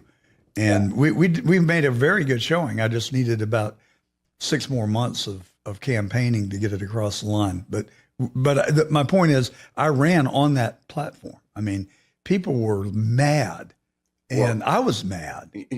You have to be. If you're not mad, you're totally missing the moment here. If you're not mad that elections have become fraudulent and untrustworthy, then you don't understand the basis of what people have just called democracy, and you don't understand the threats to your way of life and the freedoms that unfortunately we take for granted So I'm running on the same platform. I'm running for U.S. Congress in Florida 19 at johnstrand.com. And the integrity and security of our elections and the premise of our nation to be self-governed, there is nothing more important. And so we champion that every day on the campaign trail. All right. Well, talk to us about January the 6th. And I do want to talk about your congressional race, but let's go in some chronological order here. Yeah, we'll start. At the beginning. Why were you in Washington on January the 6th, 2021? So my story starts actually in California. My dad was in the U.S. Navy and stationed there where I was born. And then my mom and dad raised me on solid Judeo-Christian values and homeschooled me to give me a lot of freedom and creativity, exploring different avenues in life. And I carved out a difficult career path as an actor, writer, and model and spokesman in LA and New York. So I was in Hollywood working as an actor when COVID struck, as well as the Marxism of the BLM Summer of Love, which was burning down city streets around the nation, including Beverly Hills, where I was. All right, now I'm going to go back and we're going to talk about all that right now. Why were you in D.C. on January the 6th, 2021? Well, I made a pivotal move in my life when all of that happened to lead a freedom rally against government overreach and then take a position as the creative director for America's Frontline Doctors. And so because of that work, I was touring the country, speaking against government oppression and standing up for civil rights. We were on a speaking tour on the East Coast, including Florida through Maryland. And that included January 5th and 6th. So it was a speaking tour event for myself and my colleague. We were invited. So it was really just serendipitous that you happened to be in that area at that time. Yes. If you want to call it serendipitous, but yes. Well, I mean, something took you there other than the 2020 election is really what I'm suggesting. Yes, that is true. And but you found yourself there. Where were you staying? So we were at the Ellipse in the morning, as were many people, to see President Trump speak, right up in the front section there. And then we were scheduled to be part of speeches that were happening in the afternoon, which were going to include congressmen and others, on Section 8, which is the northeast corner of the Capitol building. If people are curious about exactly what I did and what happened to me on January 6th, the best way to figure that out is just go to johnstrand.com/J6. It takes you directly to a very succinct video. It's about 13 minutes of security camera footage, but I didn't cut anything out. So I just fast forwarded the boring parts, but you trace every step I took through the building, narrated by myself, so you can understand what actually happened. All right. Well, let's boil that 13 minutes down into about 2 or 3. So we know why you were there. What motivated you to go to the Capitol? Because of the event you were going to attend later in the day with congressmen? Well, I was certainly motivated by the general idea that the election was stolen and people needed to speak up about it. But I was specifically scheduled to be in D.C. that day because of my job as the creative director for America's Frontline Doctors. And all right, but I'm saying you were at the Ellipse. Yes. That event ended. Did you walk to the Capitol then? Yes. Yeah. Did you walk there at the president's encouragement? No. The plan for weeks in advance was that there would be a rally in the morning, a march, a ceremonial march to the Capitol, and then afternoon speeches at the Capitol. That was the itinerary. Okay, so you weren't there to go into the Capitol rotunda or the building. You were there to go to a section of the Capitol for an unrelated event. Well, I would say it's all related, but there was no itinerary that included anyone going inside the Capitol building. Of course, that was unexpected. Okay, so you walked up to the Pennsylvania Avenue, I guess. Constitution Avenue, I believe. Yeah. Constitution Avenue, and then you found yourself in front of the Capitol, on the steps of the Capitol. Where did you enter the Capitol grounds? Found ourselves on the east side of the Capitol, which was the section we were heading towards, but we couldn't find a stage. There was some confusion. There was not the security infrastructure and organization that we would have expected, but people were just gathering on the steps, sort of waiting for what was going to happen next. And so is the east side of the Capitol the Union Station side or the opposite side? East side is the Supreme Court is on the opposite side of that street. Oh, so really what you would consider to be the back of the Capitol. You could say it, I suppose. It's the large grand steps and the Columbus doors, the ornate bronze. So it's a ceremonial entrance to the Capitol in that sense. I'm not sure if you consider one to be the front or the back necessarily, but. Well, I look at the front, and I've spent some time in Washington and worked on the Hill in my younger days, but I always considered the front of the Capitol to be the side that faces the Washington Monument. Right. That would be the west side. That's the west side of the Capitol building. Yes. Okay, so you were on the east side, and that is where the Supreme Court is. All right. Yes. So most of the action happened on the west side, did it not? I've not seen pictures of the east side, really. More of the action that's considered to be controversial, violent, etc. There were more people on that side, and the activity was at a higher intensity level for a longer period of time. There was some intensity to the east side for a period of time that I think is more brief. And there were fewer people, but still a lot of people, like probably did you at least enter 50,000. Did you have any problems entering the Capitol grounds? Because we've seen pictures of Ray Epps on, I believe, the west side, encouraging people to breach the police barricades that were there. Did you find similar barricades on the west side, or was it more accessible? When I arrived on the east side, I did not see any barricades at all. So any that were there had been taken down before I arrived. Okay, so did you enter the building for your meeting, or did you enter the building once you realized you could be part of history and walk into the Capitol and see what was happening there? For myself, not really either of those. What happened was we arrived in the area looking for the speech. We couldn't find a stage. We were trying to sort out what was going to happen next. And then the audience, which was filtering in from the ellipse, person by person to the tune of tens of thousands of people, was quickly filling up the plaza there and then moving on to the stairs. And my colleague turned to me and just said, I'm going to try to get their attention, and made her way towards the stairs. So I followed her to make sure she wouldn't get hurt, but thought that she might be able to get a vantage point on one of the upper balconies of those stairs to try to address the crowd. But we weren't able to get to the balcony because it was so packed already, and we were sort of squashed towards the middle, the right-hand side of the Columbus doors. But we did reach the top of the steps, so we were fairly close to that entrance. And again, people are continuing to fill in behind us, so it's becoming more and more packed. And then at a certain point, at a certain point, the tenor of the moment totally changed. Whereas it had just been boisterous and positive, and there was no problem or issue that was obvious. There were just people standing around, dancing, singing, waving flags, that sort of thing. And then all of a sudden, out of nowhere, once we were packed in pretty tightly and we were unable to really move, suddenly we heard what sounded like bombs going off, and the crowd panicked, and there was a noticeable shift. And I couldn't physically see it. There were too many people packed around me, but I could feel and hear that we were being assaulted. And so there was an attack that suddenly engaged. This is after I'd already been on that steps in that area for about 10 minutes or so. So I arrived shortly after 2 p.m. and it was 2:27 p.m. when the doors opened, and I was essentially flushed inside by the crowd behind me. So you were swept into the building by the crowd. Very much so. It wasn't really a voluntary act on your part? No, I didn't personally have the desire to go in the building, and I wasn't sure if that was expected or facilitated, or if it was an accident. It was obviously very chaotic and confusing at that moment.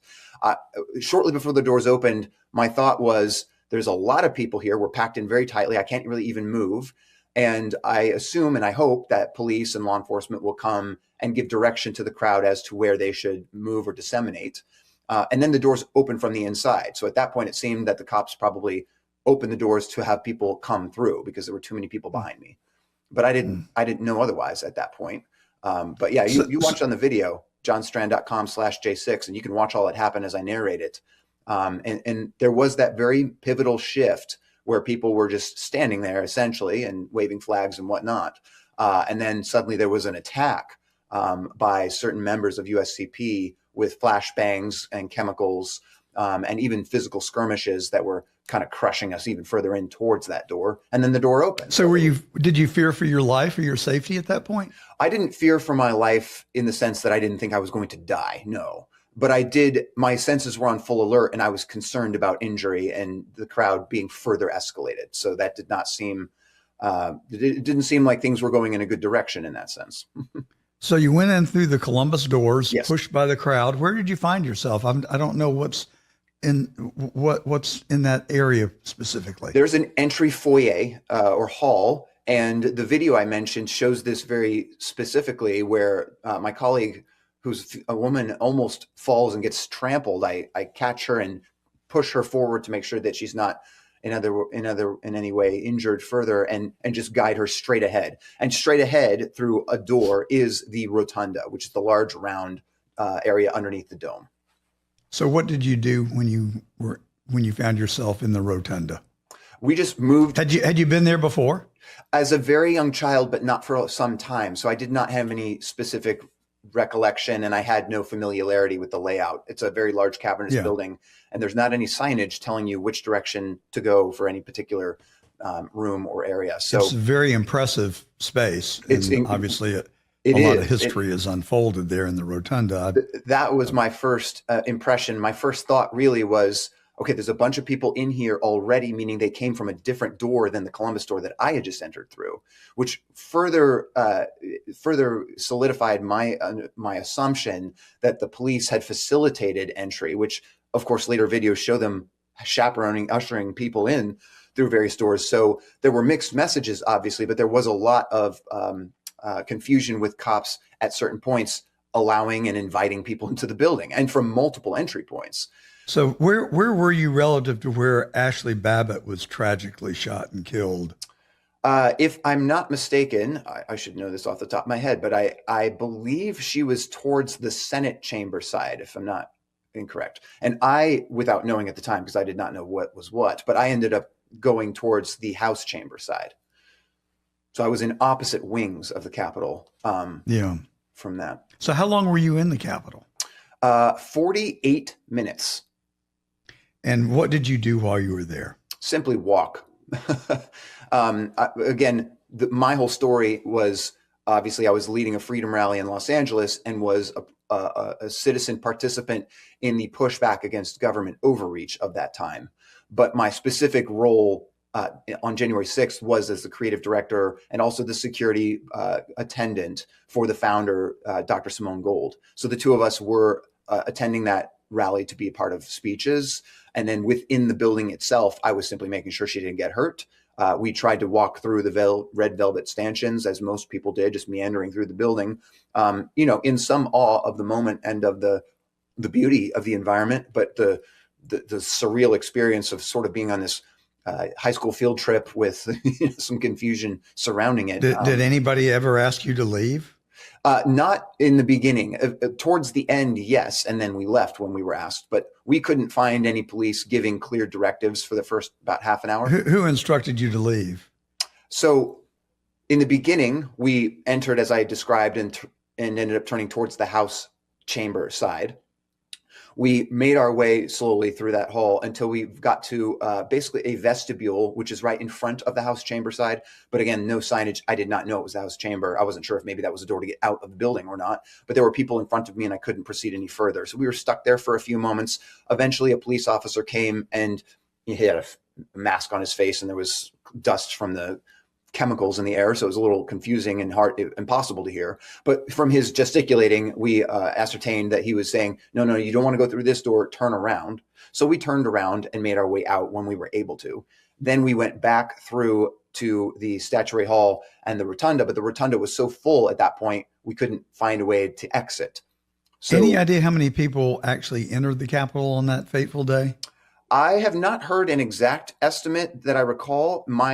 My estimation from what I saw is definitely several thousand people. I think maybe as many as 3,000 to 4,000 to 5,000 people in total, because some people came in for a time, then left. Others came in later and then left. So it was a bit of a carousel.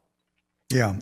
And so you left. And did you think anything about it? I mean, did you just sort of like, okay, well, that was an experience and move on and that was pretty continue much to live your life? That was pretty much the thought. Yeah. In fact, we stayed on the steps for almost an hour after we had gotten out. I applauded some police officers as they made their way down the steps, because it had settled down. It was a little crazy and intense for a period and then settled down and people left. And so our impression of things was somehow that got chaotic and disorganized. We expected to see more law enforcement and more traffic control, and there was really almost none. But it did settle down. So our thought was whatever happened has worked itself out and, we carry on. So I'm not, when I interrupt you, I'm not trying to be rude, John. I'm just trying to cram all this into the 30 minutes that we have. And now we've only got 14 minutes left. So I just want to kind of get the background so we can get to the conclusion. When was the first time you realized that maybe you had stepped in it, that you were in trouble? So friends sent us the FBI's most wanted list poster, and seeing yourself on that is quite an experience. You never forget that. You were on the FBI's most wanted list? Yeah. They call it for trespassing. Yeah, well, they call it a persons of interest, and their description was, we're searching for people related to violence and trying to remember the phrase, but violence and damage or violence and destruction. Well, that was my next question. Did you commit any violence? Did you steal anything? Did you break anything? No. Did you act out in any way? Zero. Absolutely zero. So much so that when we saw the persons of interest, or the most wanted poster is what it looks like from the FBI, it didn't have our names on it, right? It just had a series of photos and said, these are persons of interest related to the event at the Capitol. Call the FBI if you know about these people. And it happened. Somebody ratted you out, or did you? Well, actually, they ratted me out later, but immediately they just took a bunch of pictures, or took a bunch of cell phone photos from inside the building and then put out this report. So our impression was, well, they obviously didn't mean to actually hunt us down because we didn't break anything or commit any crimes, but they're in a hurry trying to capture anyone that they think is relevant. And both of us are public figures, so they might have, we might be relevant or interesting to them, but we're also you public and Dr. figures, Gold. meaning they could call us if they needed to get a hold of it. They know where we are. You and Dr. Gold, you're saying? Yes, correct. Okay. So you showed up. How many people were on that poster? Oh gosh, the one that I saw, there must have been at least 20 or 30 pictures, I believe. And there may have been multiple series of those persons of interest flyers. So they were disseminating photos of many people. I mean, the J6 manhunt is the largest law enforcement manhunt in U.S. history, consuming almost a third of the FBI's resources for a period of 4 years, chasing down grandmas and others to the four corners of the country for misdemeanors with weaponized FBI SWAT team raids. So totally insane. It's so disappointing to learn this. So how many people were arrested for January 6th? So there were almost 1,600 charged with federal indictments. And how many people went to prison? Almost half of them. So I believe more than 600 people served time in prison. Well, you got great stories to tell your grandchildren someday. Well, they're in this book right here. So hard earned. So the FBI come calling? Did you turn yourself in? How did that happen? Would have happily turned myself in if they had called, but they chose not to do that. Instead, they surveilled me in the bushes in Beverly Hills, where I lived, for 7 days, for a full week, taking those surveillance shots from the hedges while I walked up and down the sidewalk to the grocery store and back during the course of my normal life. And then they decided to assault us with 20 tactical officers and machine guns right in the heart of suburban Beverly Hills, one of the safest places in the country. I've been there many times. Yeah. I go there once or twice a year now to see my grandchildren. So they came and got you. They put you in handcuffs? Oh yeah, the whole 9 yards, as they say. It was like a scene out of a Jason Bourne action movie. It was took you to headquarters and interrogated you. And did you ever ask them what you were under investigation for? While I was being arrested by the FBI, I was not afforded the opportunity to ask any questions. I was, roughly handled, handcuffed, shackled, thrown in the back of a car. The apartment was ransacked for 3 hours, where I was very painfully smashed in the back of a sedan. Then I was driven to a jail, the most uncomfortable experience of my life, processed, dumped in a cell by myself, then driven across town to a federal facility, disappeared for 4 days without a phone call until my colleague hired a private eye to find out where the government had put me and forced the process to get me bonded out. So after 4 days of total hell and confusion, I did get bonded out to find myself facing 5 charges, including a 20-year felony. And then, of course, the most interesting part of my story was the plea deal that was then handed to me. And what was the felony? Felony was Title 18, Code 1512, infamously known now as obstruction of justice is what they called it, to indict me with this. But the title of 1512 itself is tampering with a witness. Oh Lord, there's so much to unpack here. Yeah, it's a lot of detail. So again, you had a trial, or you took a plea? I went to trial. No, I turned. How long was your trial? Well, so 5 charges, including a 20-year plea deal. They gave me or 20-year felony. They gave me a single misdemeanor plea deal. So turning that down objectively is totally insane. But because I was innocent and because I understood this was part of a bigger plan to destroy Trump and conservative Americans, I did turn it down, and I went to a jury trial in D.C. knowing I would get convicted. And what was that like? Was that a jury of your peers? Yeah, I call it Jury of My Fears in the book that you can see on the screen behind me. So I wrote the entire account of this extraordinary story in a prison cell. It's called Patriot Plea, now available on Amazon and at johnstrand.com. And I certainly just urge people to read this book and share it, not only to learn what happened to John Strand and all of this craziness with J6, but there's a much more important, greater narrative and story going on. And I share that in this book about what's happening to America right now and what is required if we're going to change the course that we are on, which is very destructive. So how long did you stay in jail? And you were in Miami in the federal pen, right? Yeah, I live in Florida. So they incarcerate you in the state of your residence typically. And at trial, or at sentencing after the trial, the prosecutor asked for 8 years. Remember, I was facing a total of 23 potential years for 5 charges. They asked for 8, and I was then imprisoned while appealing, not knowing how long I would be gone. And I ended up winning at the Supreme Court and being released, one of only 2 in the country before President Trump was back in office. So released in July of 2024 after serving exactly a year, 366 days, because it happened to be a leap year. Wow. So that had to take a tremendous toll on you. How long did the whole saga ordeal from January the 6th, 2020 or 21 to when did you get out of to July of 2024. And there's just no way for you to reclaim those 3 years of your life that you were really, in my estimation, a political prisoner. And that's not supposed to happen in this great country of ours. No, it should shock the conscience of anyone. It does. It certainly shocks mine. Yeah. It's a theme that we've been following and that we've had a lot of J6ers on.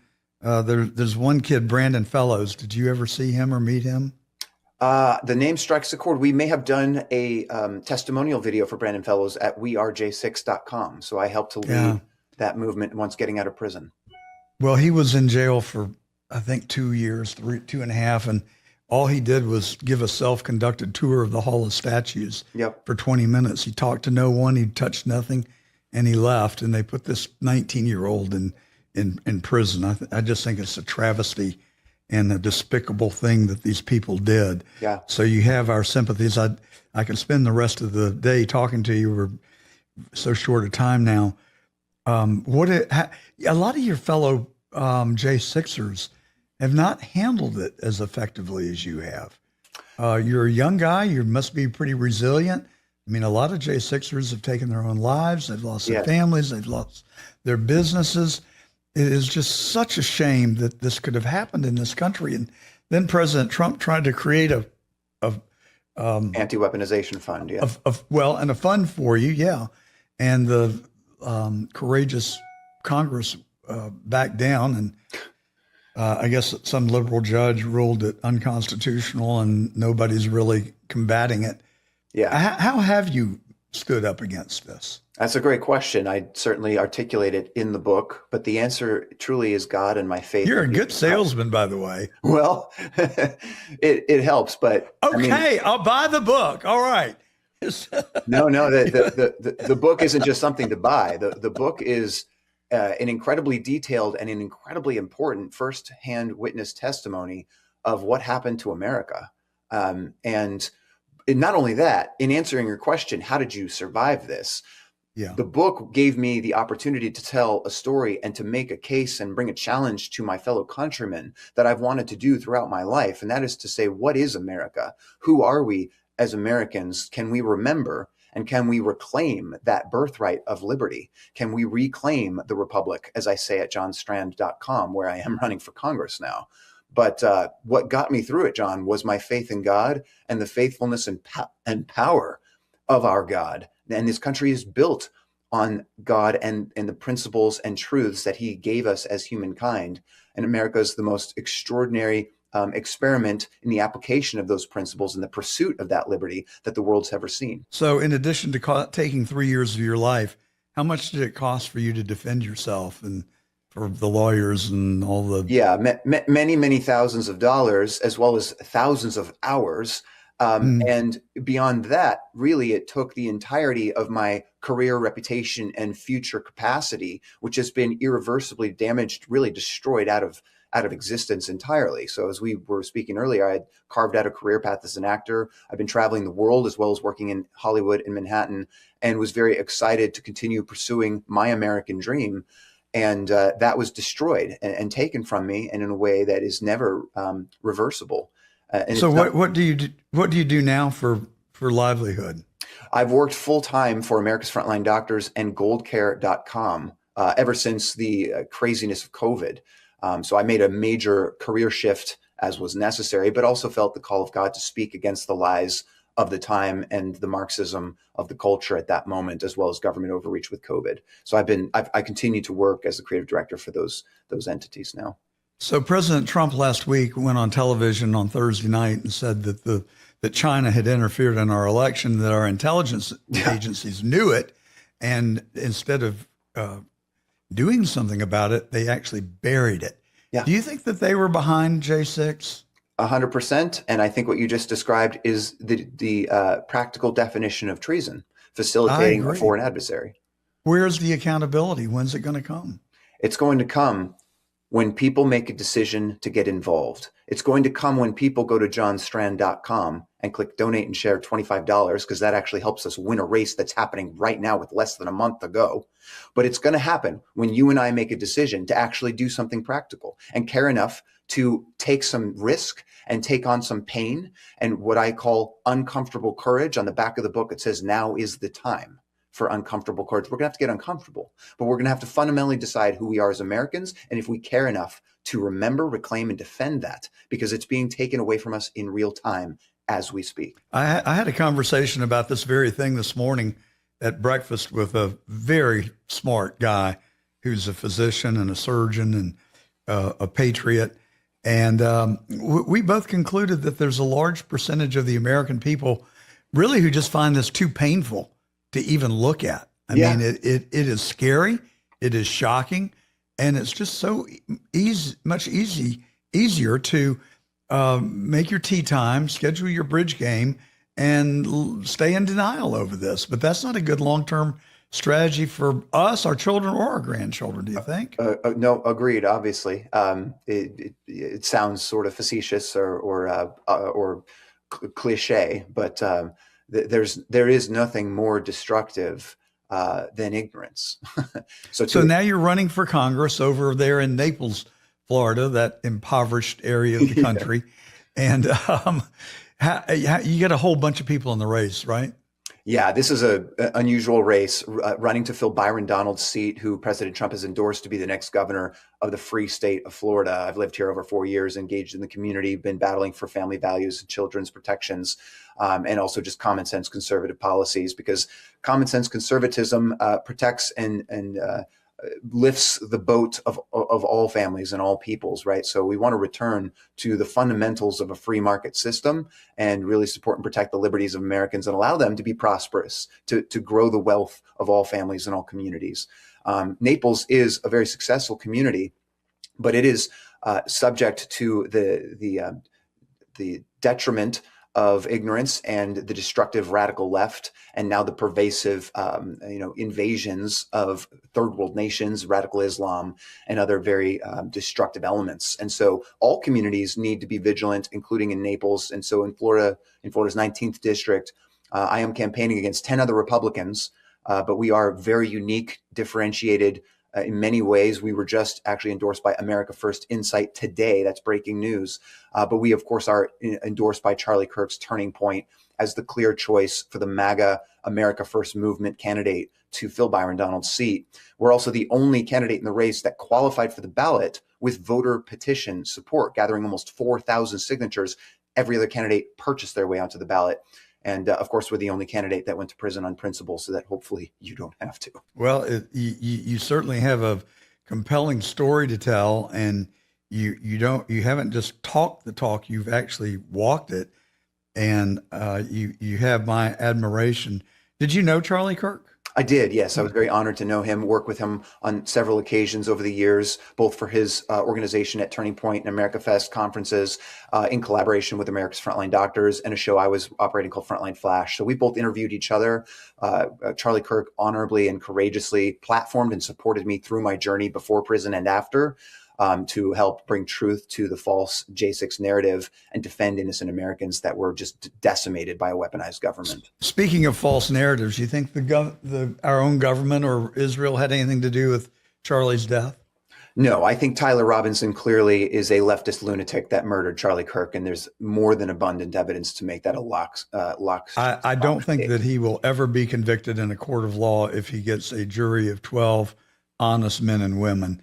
You think the narrative of him crawling up on that building, putting the gun together, taking one shot that left no exit wound, no trauma to the back of Charlie's head with a 30-06, no less, and then running off the building, disassembling the gun, running into the woods, putting it together, laying it pristinely on a blanket that a whole line of law enforcement officers missed the first time they walked the field, that gun-sniffing dogs missed the second time they walked the field. When the FBI showed up, they miraculously found it in the bushes. I mean, you think all that holds up? And then Tyler Robinson's in a Dairy Queen 6 hours later, acting like someone who is not the subject of a nationwide manhunt. That troubles me, John, that you would take that position, because it has intel all over it. It's Lee Harvey Oswald, well, like 5.0 at this point. And that disturbs me that a friend of Charlie's wouldn't want to find out the real truth of what happened to him that day. Well, I would certainly push back on anyone saying that I don't want the full truth about Charlie's death. Of course I do. Well, you're so quick to judge Tyler Robinson, a trans guy. I mean, I wouldn't say it's so the quick. whole narrative. It's coming up on a year. I think cases this egregious and this clear should be carefully and properly investigated and prosecuted, but its justice should be swift. That's biblical, and I've seen plenty of evidence. Yeah, but the thing is, the victim doesn't get to have a swift trial. That's not where a swift trial comes from. The swift trial notion is for the defendant. They are the ones that are entitled to a swift trial, but that's not a mandatory requirement. It very much feels like a rush to judgment to me, with a gloss over. And the thing that bothers me the most are the very people that should be the first people to question our government, knowing how their propensity for evilness and their willingness to lie to the American people, why there's this rush to judgment by the very people that should be wanting full and fair disclosure of who killed Charlie Kirk. I'm sorry, John. No, you don't have to be sorry, and I'm fully in agreement that we should. I'm just apologizing. I'm not trying to be contentious with you. No, I'm not apologizing for what I'm saying. I'm apologizing because I don't want you to feel like I'm attacking you in some way. But it does disturb me that you and the people from Turning Point are just so reticent and so quick to open and shut case. Tyler Robinson, bang, guilty as charged. Well, there is a place for rational analysis of the evidence, and there is a duty for us to take the information that's available and then make wise decisions with that information. There is an inherent duty of the state to uphold justice and to punish murder. This is extremely clear-cut and biblical, and it's foundational to an ordered society. Yeah, there's no argument with that. I've been a member of the Georgia Bar since 1979, and I've worked for a district attorney for the better part of a year. I'm totally for law and order, and I'm totally for truth, in case you couldn't tell. And that's really all I'm asking for. Well, I'm asking for a little more than just truth. I'm asking for truth and justice. Well, I think truth will lead to justice, will it not? Not unless we But I would like take justice those steps. after we get the truth, not before it. And I don't think we've even begun yet. I mean, I would definitely push back on not begun. It's been almost a year. you can't know everything. That's just not real life. You can't rewind time and put yourself in a perch to watch Tyler Robinson actually shoot him. But I've watched video, and plenty of it, to make it crystal clear that Tyler Robinson murdered Charlie Kirk. It's just. Have you seen the video of him firing the gun? Actually, I heard of that more recently. I don't know if I've watched that video. Well, the problem is no one's seen that video. We have the video of him scaling the roof. We have the video of him in the prone position.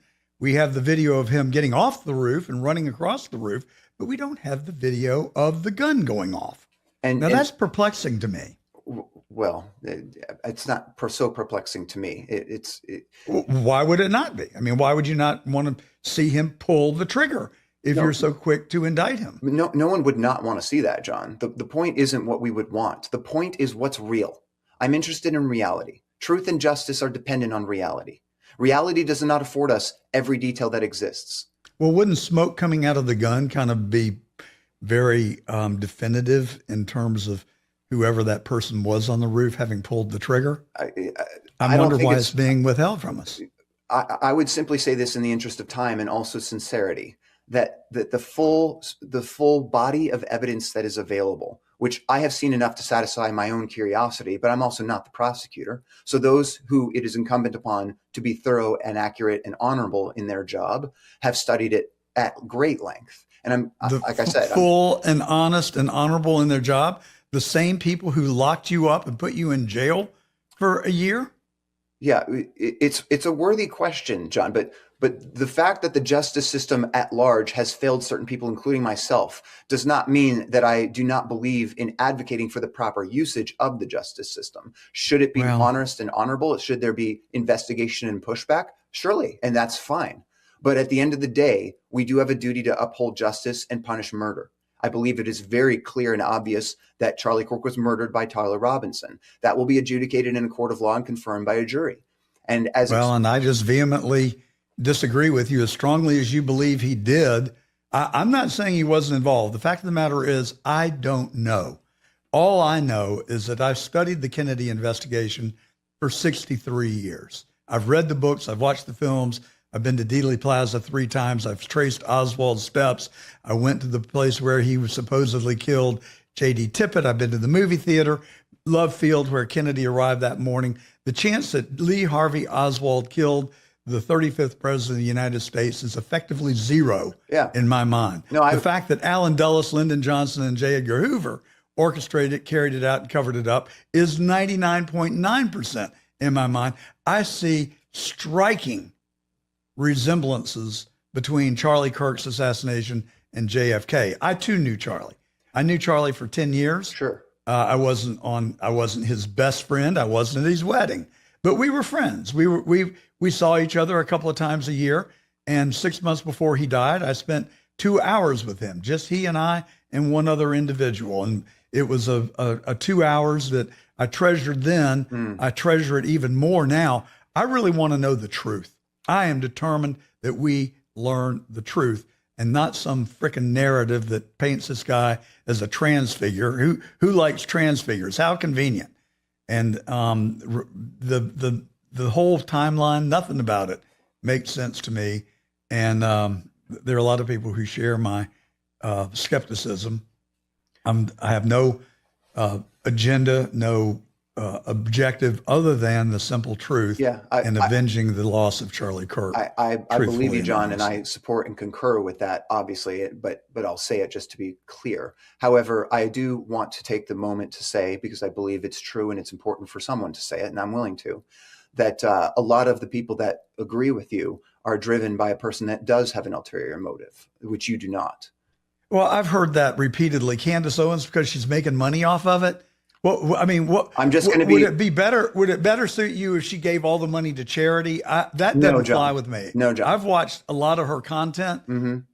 It's agonizing to watch because she says in an hour what I could say in 5 minutes. But aside from that, I do think that, and I met Candace in 2017 in Atlanta, Georgia, with Charlie Kirk. I thought she was brilliant then. I think she's brilliant now. She and Let Charlie me just be were clear, a John. team. Let me just be clear. I just need to be clear. I think she is acting incredibly wickedly, and she will answer to God. So that's my opinion and my assessment. We disagree. I don't question her motivation. I mean, if she's making money on it, so be it. I don't judge anyone for making money. Dedicating thousands of hours of her life to try and get to the truth. I'm willing to accept it at face value. If it proves that she is completely wrong, then that'll be a different story. But there's so much sketchy stuff. Camp Watucha, whatever it is, trains people for the CIA. It's in Utah, very close to where Charlie was assassinated. Yeah. His chief of security and allegedly Erica were there 2 days before. I think the university where he was shot is a CIA linked place of higher education. I think the takeaway from this, John, is that there is legitimate skepticism and concern about the honesty and integrity of our government and of our Department of Justice, right? Certainly I experienced a weaponized department that completely falsely framed and destroyed my life. However, like I said, that does not eliminate the need and the inherent idea of these institutions. And so there's a great movement to tear down and destroy our institutions, which would be negative. It would be damaging. That's not that's not my objective at all. My objective is for accountability and honesty. And the question that I cannot answer is why. And I was at a turning point event that Riley Gaines, who is now being sponsored and aligned with Turning Point. I happen to like Riley Gaines. She's been on this show. And one of the Turning Point people were there. This was 6 months ago. And the only message I got from him is stop asking questions and move on. And that just reeks of a cover up to me. And the fact that all the Turning Point people are singing off that same sheet of music, it just does not feel right or look right to me. And that's why I just wish, and I'm curious why you're so willing to convict Tyler Robbins, and there hadn't even been a trial yet, and the evidence hadn't even really been presented. But I'll give you the last word. Well, on that note, I would simply say I've seen quite a bit of evidence presented, and it's been very convincing to me. But there is a process. Well, I've seen a whole lot of evidence that makes me very suspicious. Suspicion isn't bad, so I have no issue with that. Like I said, my personal assessment based on the evidence that I've seen, and it's been some time that it's been discussed and revealed in various ways. I find it very convincing, and I've not seen any compelling evidence for an alternative theory. There are alternative theories that hold up. Okay. So it is a deductive process. But give us the name of the book again. My book is called Patriot Plea, and you can find that at johnstrand.com, as well as our campaign for Congress in Florida's 19th district. All right. Well, thank you for coming on The Truth. I was going to ask for an autographed copy. I'd gladly pay for it. I probably ain't going to get that now, but I will. I'd be happy to sign one for you. All right. Well, thank you, John. Is your career as a actor and model over?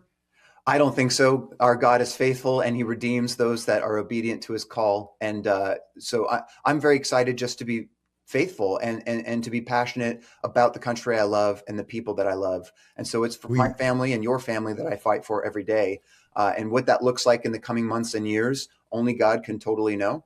So I'm open to all ideas, and I'm just excited about what he's given to me at this moment in time. We have a real opportunity to win this race in a 10-way primary. We've risen to about midway, and we're ascendant. Most of the other candidates are rhino rejects. Everyone knows them. No one really likes them. Over 55% undecided with less than a month to go. That's extraordinary.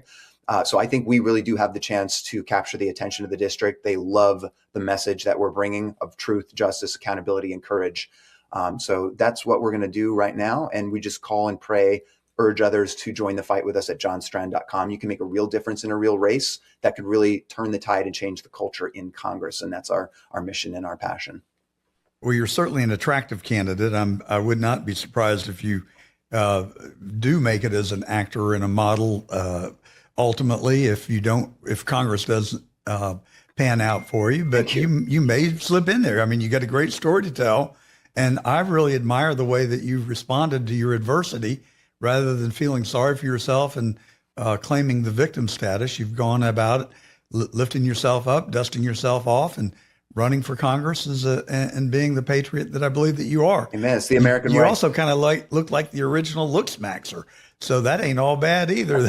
That's good when you're running for public office. The ladies like that. Yeah. No, God has been gracious, which is what my name means, John Strand. So it's great to be with you, John. Thank you for having me, and thank you for the support in the audience. Well, John Strand, candidate for Congress from Florida's 19. He's author of the book Patriot Plea. Check him out, johnstrand.com. Is that right? johnstrand.com. You got it. All right, there you go. And send him a couple of bucks, why don't you? That's the truth. I'm John Gordon. More after this.